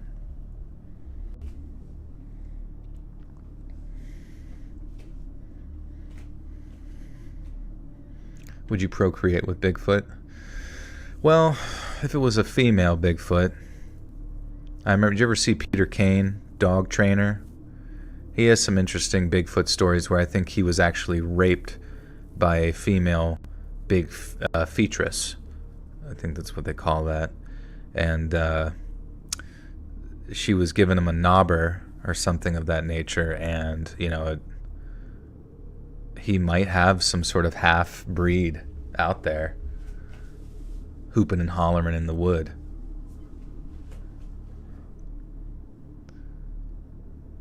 I, for one, I don't think I would put up much of a fight.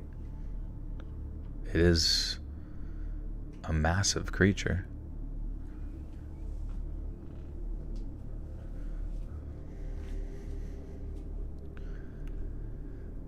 As the phenomenon continued, we heard the moans and whoops coming from all around us, and even from above, further up the mountain. We were all terrified, and someone suggested returning to camp.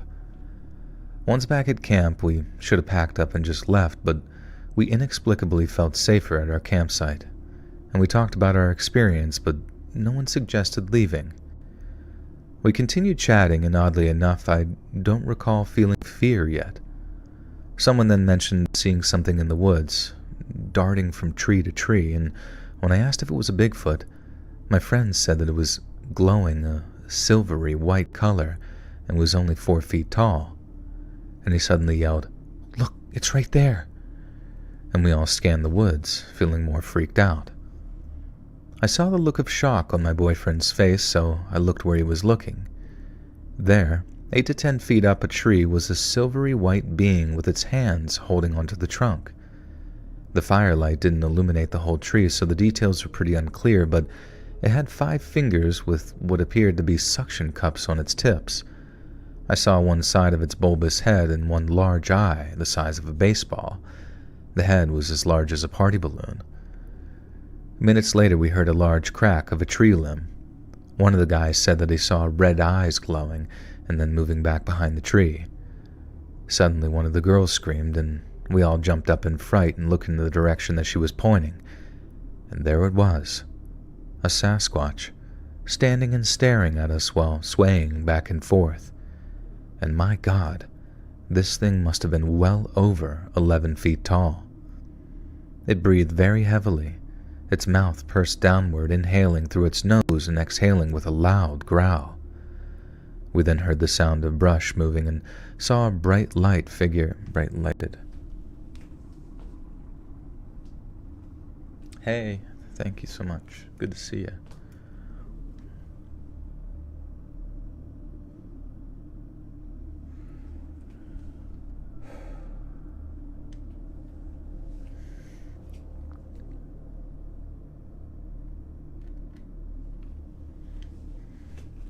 Hey, Sora, take care. Good to see you.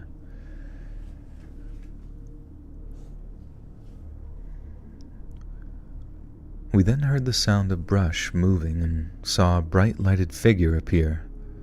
We watched as the Bigfoot turned and walked out of the campsite toward the figure. And that was our chance to escape. None of us packed. None of us really packed anything. We just ran to the cars and left, and a few of us returned the next day to retrieve some of our belongings. Nothing had been touched, not even the coolers of food, and as far as I know, none of us ever went back to that location, and most of us still keep in touch, but we rarely ever talk about that surreal event. Most of us still keep in touch, but we rarely ever talk about the surreal events of that night.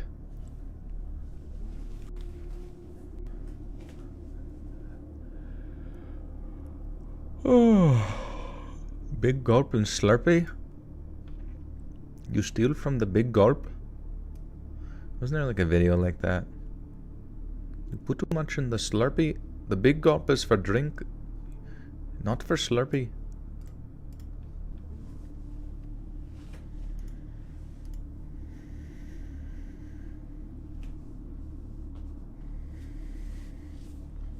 Can Google Assistant be Joel's voice?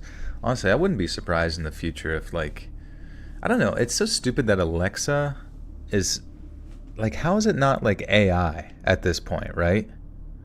Like, how is Alexa not like a really well crafted with like a lot of nuanced communication, like AI companion. Because there's a lot of things that an Alexa can do, but there's a lot of stupid little things where it like doesn't understand what you're trying to say. Hey, Smashy N, thank you for the gifter to Astrid Cav. Appreciate you.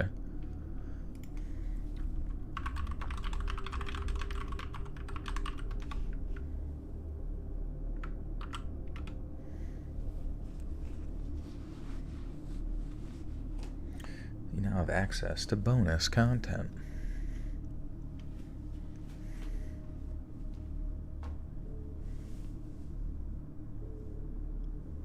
Yeah, everybody's going off. Great night, great live, and my hockey team won. Woohoo! Nice, congrats. Hopefully you don't get into too many fights in hockey.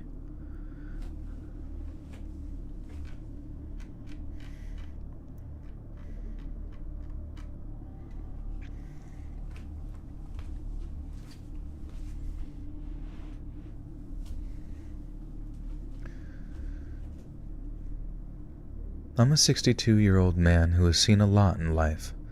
My mother and grandmother were Cree natives, and one day my mother told me a story from her grandmother about the Wendigo and how it related to our people. She always warned me to be aware of the Wendigo, and when I came of age I joined the Canadian Armed Forces. My folks drove me to the gate to walk me into my new life, and my mom told me, "I'm proud of you, my son. I'm sure you'll do well. Just be careful when you're out in the wild and watch for the Wendigo."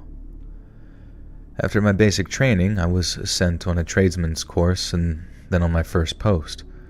I was assigned to the Special Service Forces, Petawawa, Ontario, as a communist. Communications. How do you say this one? Well, I guess we're getting a Wendigo story. Alright. Not so much Sasquatch. Petawawa.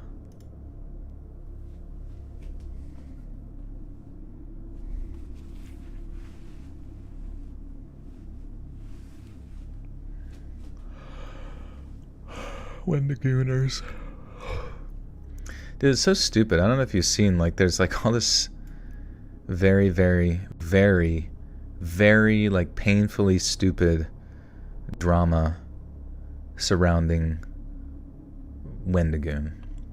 You're probably familiar with him. He makes he's kind of like in the horror story, community of sorts, where he kind of does like deep dive videos into different topics, I guess, and kind of iceberg shit like that and that kind of thing.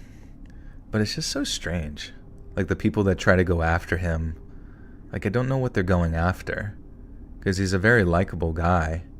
It just so happens that he's like a Christian guy who likes firearms, and to the people of like Reddit and the losers on Twitter and shit, somehow that's like sacrilegious, and just like presumably if you are those things, they're so good at like compartmentalizing other human beings into little categories in their head that you're just instantly guilty of wrongthink and therefore a danger to their existence, and that kind of thing. And it's just so painfully stupid. And there was some guy who made some sort of, I don't even know what the fuck it was. It was like an expose that involved him in there along with other people, but it was like completely fucking off the walls, batshit stupid. Like everything that they were claiming about the creators within it was completely wrong.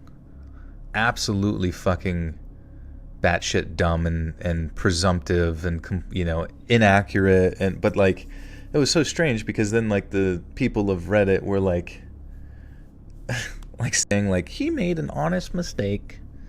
He made an honest mistake when he made a fucking like hour and 45 or however the fuck long the video was, trying to like defame other people. It's just so fucking embarrassing, dude. Like how like they circle the wagon all the fucking time for people that are just such fucking dildos, man. Absolute nothings, And yeah, I don't know. I can't tell if like the anger that they hold for a lot of like creators that way is stemming from a sense of jealousy, or if they just genuinely are that dumb, But Is Joel still talking? Did I cut out? Testing, testing, test the waters. Yeah, I think I'm still talking.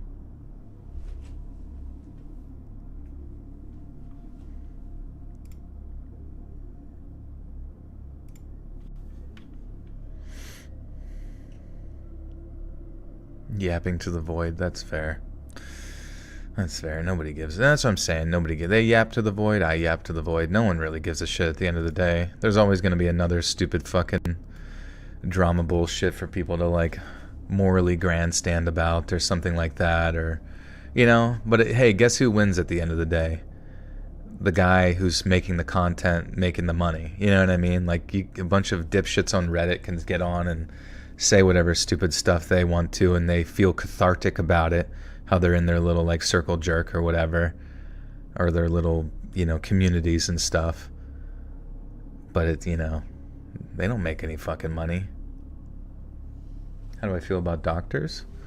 I don't know. I mean, I think a lot more stuff. I think doctors kind of go really quickly to like pharmaceuticals that, rather than like lifestyle changes, you know, like it's probably much better to get people into like nutrition and exercise than immediately get them on fucking thyroid medication or blood pressure medication right out the gate. Like, I don't know. Sometimes I think like pharmaceuticals will end up fucking you up hardcore more long term than some of the other shit. So many people call YouTubers grifters because they have Patreon. I think the grifter thing is just too hyper generalized because, you know, it's like if someone's on the left, like everybody wants to hyper polarize everything. Like it's you have like slight opinions on something that might look like it adheres to the left, then you're a leftist, or you're, you know, if you slightly, you know, adhere to things that might sound like somebody conservative, then you're a fucking Nazi or whatever stupid fucking thing they can come up with. And like, you know, it just I don't know, it's just people saying shit, building an audience. And you know, if like sometimes there is the concept of grifter where they just kind of like pound on that audience day in day out, you know, solidifying their, you know, presumptive bias towards something that is either developed either through, you know, genetics, or, you know, their fucking just how they were raised or whatever it might be, or their experiences. And, you know, sometimes people like to hear what they like to hear. To me, I think it's a lot more fun to like hear opposing sides of things, or at least like things that are pretty impartial that dig into it. But yeah, I don't think everyone that, I don't know, just kind of throwing around the term of grifter all the time just because somebody makes money off of having an opinion doesn't, I don't know, it's whatever. If they feel good saying it, then they feel good saying it, whatever, fuck them. I don't know why, like whenever people are bitching on the internet about you, you don't have to care, and you can't really care, because they're like, if their opinions actually mattered, then they probably wouldn't even be bitching on the internet about stuff, because they would have something else to do.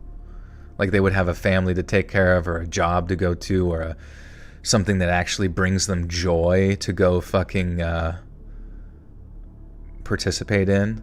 But like people who get on Reddit and fucking yap all fucking day long about people thinking differently or feeling differently about something or hating on somebody, like sure, it feels good, but it means nothing. You know what I mean?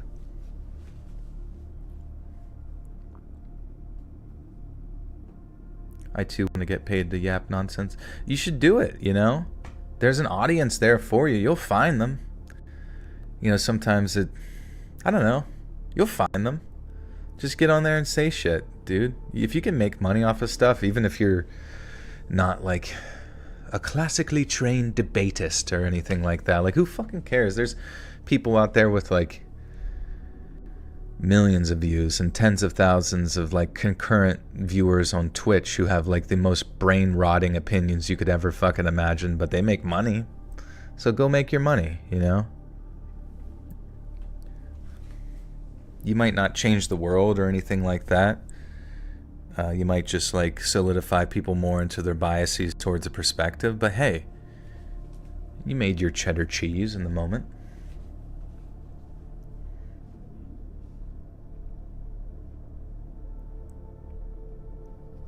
Terry, I'm bitching about you on the internet every day, I promise. I have a whole subreddit devoted to r/Terry criticisms. They usually involve the fact that you have no snacks in your fridge.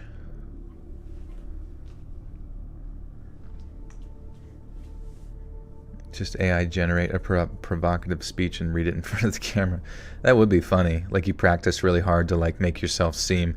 I genuinely cannot wait, but I also am terrified of whenever like there are AI creators, like AI, like a solely AI human being in front of a camera, and you just like have no idea, and the person that you're hating on or think is full of shit isn't even fucking real. And technically, people on the internet aren't really real, you know? People you might be arguing with. Who knows? Maybe everybody in this chat is not real and you developed a relationship with them and it's just all made up in bot world.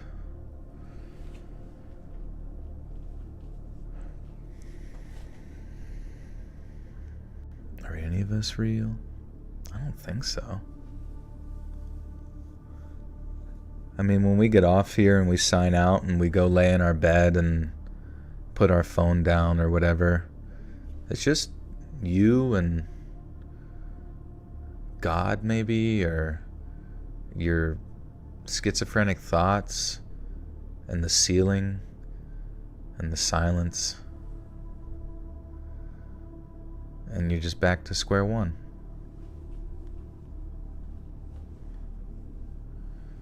Technically, we can't really know anyone and only have our singular perspective. Yeah, and the crazy thing is, I've learned from memes and just, observation, is that most of our experiences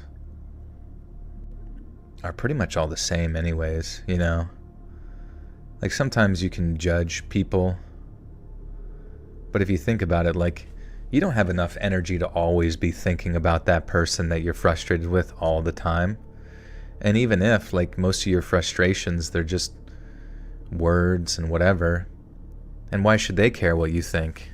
Why, if you think about yourself and all your frustrations with another person, do you even feel like your frustrations with that other person matter when you feel them, or that they should have some type of weight?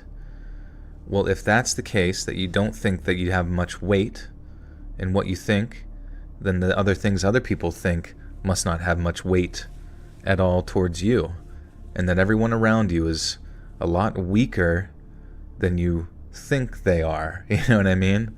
They're all just as insecure and human-esque and made of flesh and bone, just like you. And where I was going with that, I don't really know, but hopefully that gives you confidence to not give a shit what anybody be thinking, because most of the time, if you're worried about it, it's really just you judging yourself, and if you can get over judging yourself, you should be good.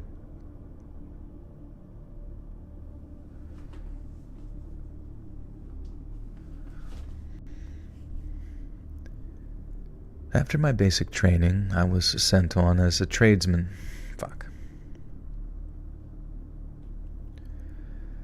After my basic training, I was sent on a tradesman course and then to my first post. I was assigned to the Special Service Forces. Okay. I was assigned to the Special Service Forces in Petawawa, Ontario, as a communications specialist, since my job included fixing telecommunication equipment.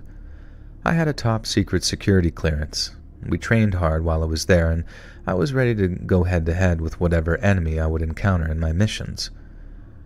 One day in December, we were transported via helicopter to a mountaintop close to Algonquin Provincial Park for a week of winter warfare courses. During this week of training, each of us had to do guard duty at night. On one of those nights at around 2 a.m., I started hearing strange voices down the mountain. That night, the temperature was around negative 30 degrees Fahrenheit. At first, I checked to see what everyone was asleep. Fuck.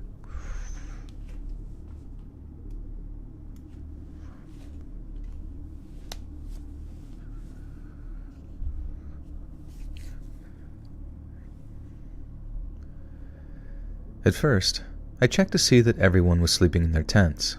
They were all accounted for. I scanned the area to see if I could locate someone, and there was nobody there, at least no one that I could see with my military-issue flashlight. I continued hearing those voices for a while, so I decided to call out to whoever was there. Hello? Who goes there? You're a Canadian Armed Forces base. Oh. Hello? Who goes there? You're on a Canadian Armed Forces base. Identify yourself. And there was no answer.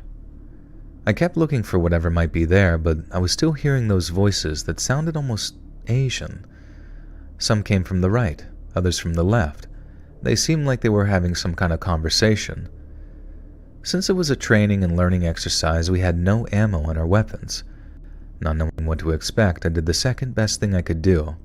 I fixed the bayonet and kept walking around the camp. The voices stopped after a while.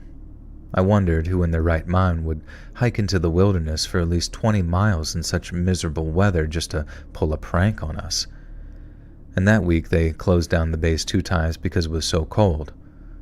Of course we stayed on a mountaintop, and it was part of the training, they said.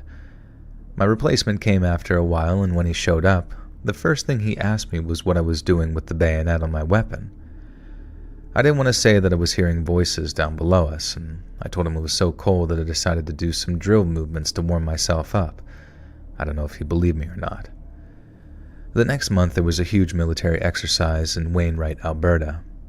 The entire brigade ended up there, and one day I was going on a call with my partner to do a repair on a piece of equipment that was out in the middle of nowhere. We had been driving for about 45 minutes in deep snow and could not find the equipment. I was driving and decided to stop and check our location to find our target. My partner was looking at a topographical map while I was trying to see if I could locate a reference point. On our right, there was a forested area with pine and underbrush.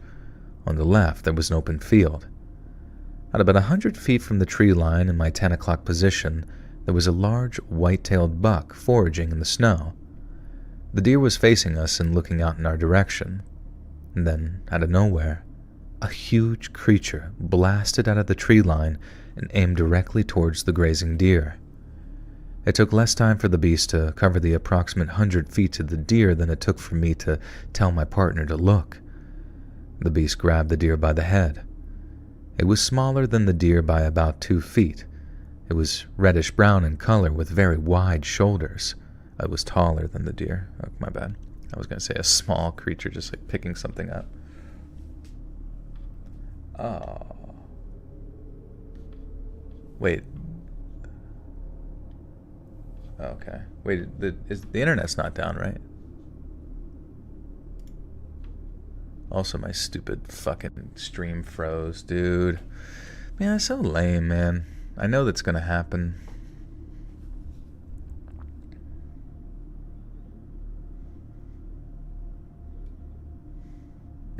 I'm allowed to say that because I'm Canadian and I'm from Alberta. K-Bag, guess what? You're allowed to say whatever you want, whenever you want. Don't let anybody tell you otherwise.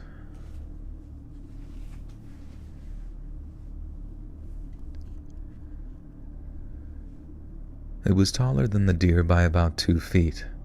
It was reddish-brown in color with very wide shoulders. The head was pointed and was set in the shoulders without a neck. The arms were long and muscled. The legs were like 50-gallon drums, and the body was covered with long hair.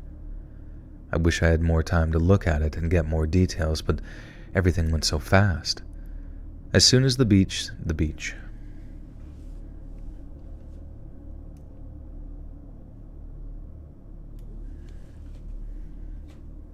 How long does it take to edit your videos?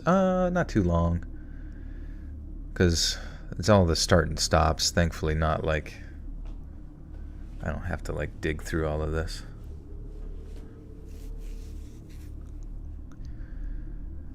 As soon as the beast reached the deer, it placed one hand on the top of the deer's head and the other on the back of the neck, and then twisted it like it was a rag. Without even stopping, it headed back into the woods with the deer over its shoulder. I put the truck in gear and said, "Let's get out of here." My partner managed to find the trail leading to our destination, and we found the equipment. When we made our way back to the bivouac... Bivouac? What's up? My name is Bivouac. I'm bivouacking my shit. When we made our way to the bivouac area, my sergeant asked me if everything was okay. I told him, "Is everything okay?" Onyx, thank you so much. Got any plans? I don't know. I want to stream. I really, like, it just sucks. Like, my stupid fucking OBS shit. Like, I'm looking at OBS right now on my desktop, right? And it will show you, like, what you guys are seeing now with, like, the underwater boat and TV screen and tentacles and all that kind of stuff. That's moving. As well as, like, chat. It's like an interactable thing on the right. That's interactable. But then all of the other interface within Streamlabs desktop 1.16.5 is completely uninteractable and frozen. And if I want to switch scenes, like if I want to go to like react to like funny, scary videos or something online, or maybe even play like a video game, which I was hoping to do. Did I update my drivers? I mean, I updated my graphics drivers, and I don't know what other drivers I'm supposed to fucking update. Like my operating system automatically updates. You know, so I don't know what the fuck they're talking about. They just have like a shit product. It should be like the most seamless shit, right? But I almost like would rather just to go back and use fucking normal OBS at this point.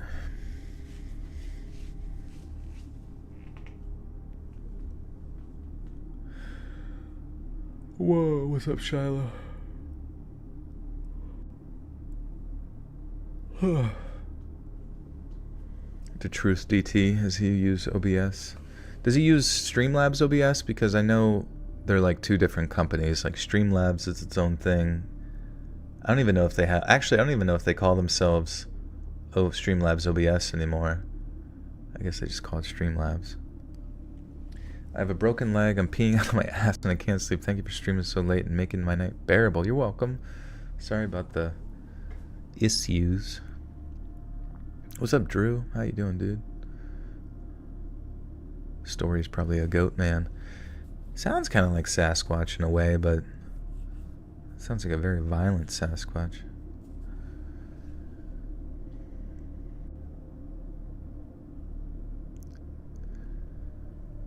We made our way back to the bivouac area, and my sergeant asked me if ever...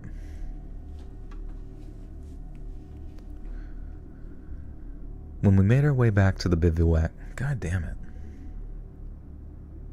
What's good, brother? What's going on? What's going on? When we made our way back to the bivouac area, my sergeant asked me if everything went okay. I told him I didn't know what I saw on our way to the other location, but it was pretty freaky. He looked at me and said that he didn't want to hear about it, so I kept it to myself and walked away. As time went on and I grew older, I realized that I had witnessed a Sasquatch harvest that deer. I had a nice career in the army. I did some missions and went on several peacekeeping missions throughout the world.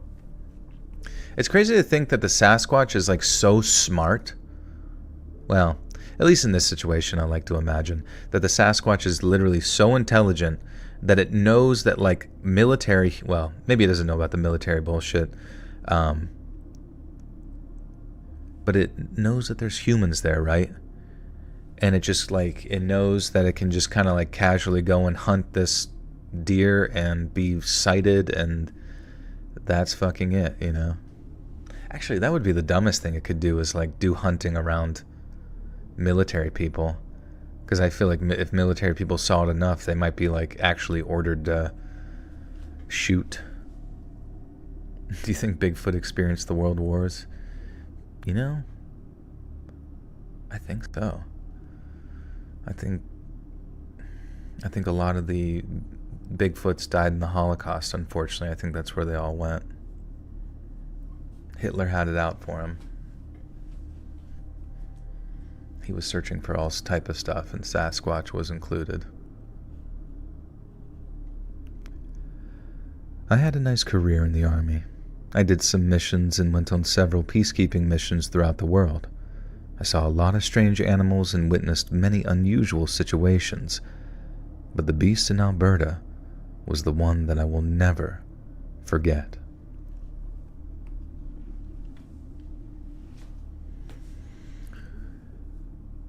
Canadians say squatches are polite. I hope so.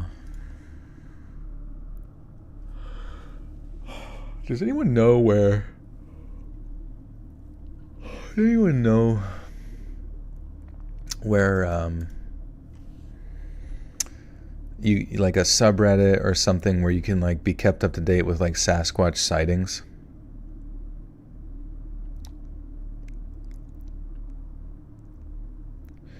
If we send our stories to your subreddit, will they appear in a specific YouTube video or will they appear in the podcast? Does it depend on the topic the video is about? I mean, the topic, like the first, you'll hear videos on, you will hear videos first on YouTube. And then you'll hear them on podcasts like a year later. So like it'll be on YouTube first, but yeah, if it goes, you know, sometimes it helps to like say what the topic is about when you post it. You can say like maybe a little TLDR in the title and maybe like a topic or something.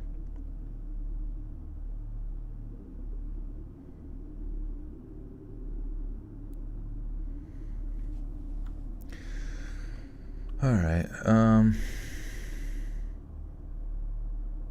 What am I even doing? Oh yeah.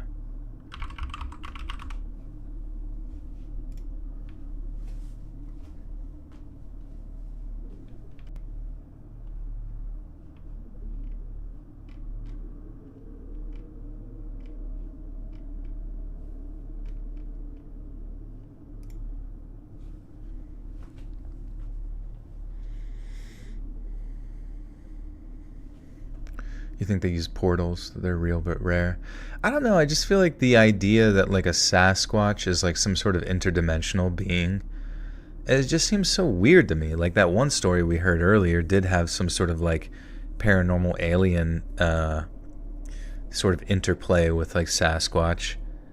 But that just seems so weird to me. Like I you know, you think about it and it's like, okay, a relatively intelligent, huge bipedal, you know, fucking big old monkey man out in the woods. He's smart. He knows how to live very remotely.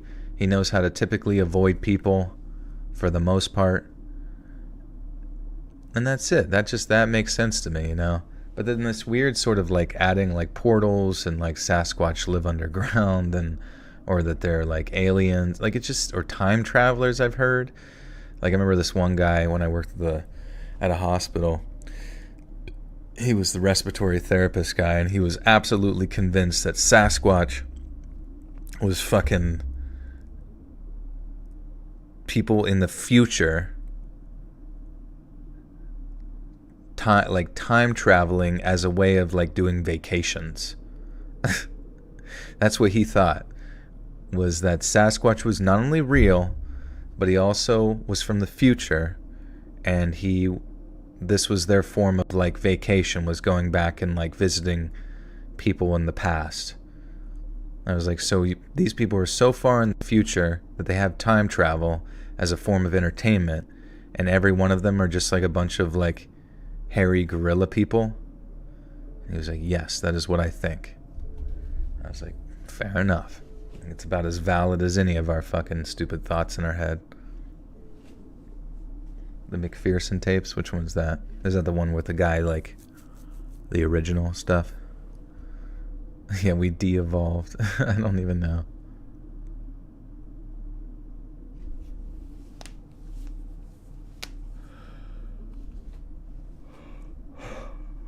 Even Bigfoot deserves a holiday. All right, guys, we have arrived to the end. We made it. We done made it. And so I'm going to read the outro, and I need you guys to think of something funny for me to say at the end. Difference between the area that they live in, Sasquatch or Bigfoot in the foothills. I don't think there's a difference, in my opinion, between the actual terminology for whatever Bigfoot and Sasquatch are within like North America and stuff. I know the Yeti, is like sort of the Himalayan snow abominable monster type. Snow region variant. What time did I start streaming? Oh, wow. When it froze, it was already 4 hours. Maybe that's when the stream caps out. It's just at 4 hours. That'd be hilarious if it was like some sort of strange time thing. Is this actually live? Yepper.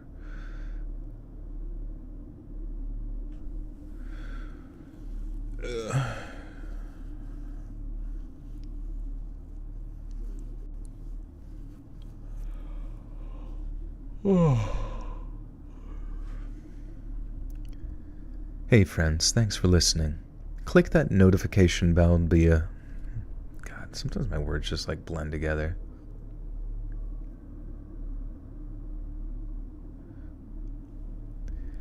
Hey friends, thanks for listening. Click that notification bell to be alerted of all future narrations. I release new videos every Monday and Thursday at 7 p.m. EST, and there are super fun live streams on Sundays and Wednesday nights.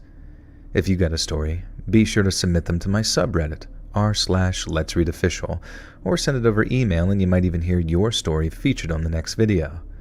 And if you want to support me even more, grab early access to all future narrations and bonus content over on Patreon, or click that big join button to hear about the extra perks offered for members of the channel. And check out the Let's Read podcast, where you can hear all of these stories and big compilations. Choked on my spit.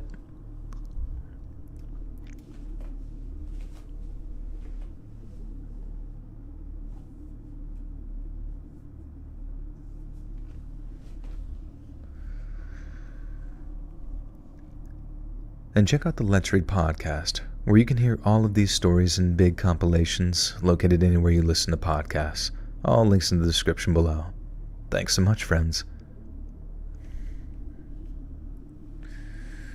Hey, thank you.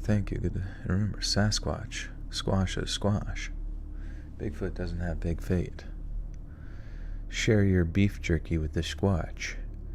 Bigfoot is on vacation.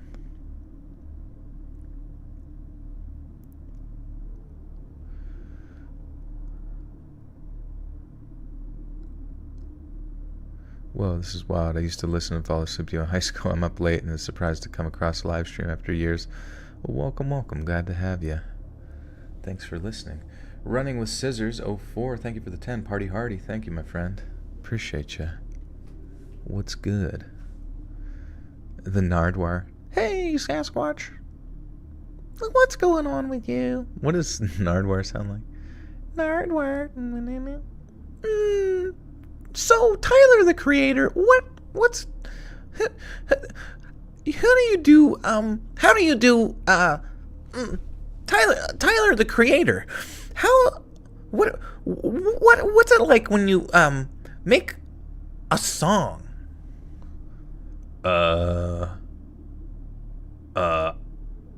What?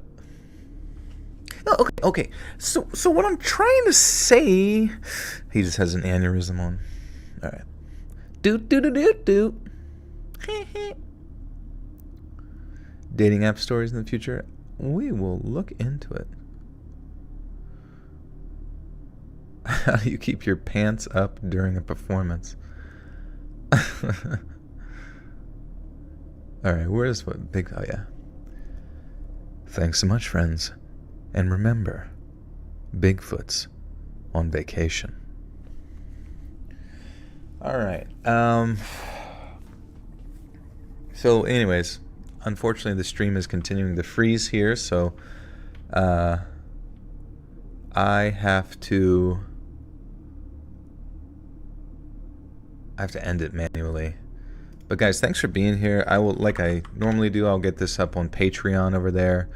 It's only $1 a month to get early access, and you can even do a free trial if you want, or it's $10 a year, all that good stuff.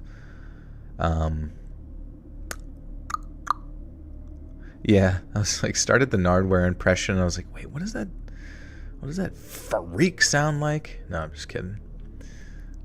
I was like trying to remember his interviews, and then the voice came to me. I was like, oh yeah, you have to fucking yell when you do it. But yeah, I gotta go. Wait, where do I go? Dude, I always get lost when I'm trying to get back to like the fucking dashboard for it. Control room. Alright guys, have a great night. Thanks for hanging out. We were well over 4 hours here, which is crazy. Does it show me how long it went? Average view duration 21 minutes. Thanks for sticking around for an average of 21 minutes, guys. And yeah, this will be out at its normal time between 7 and 9 p.m. today, technically. Or no, right? What day is it?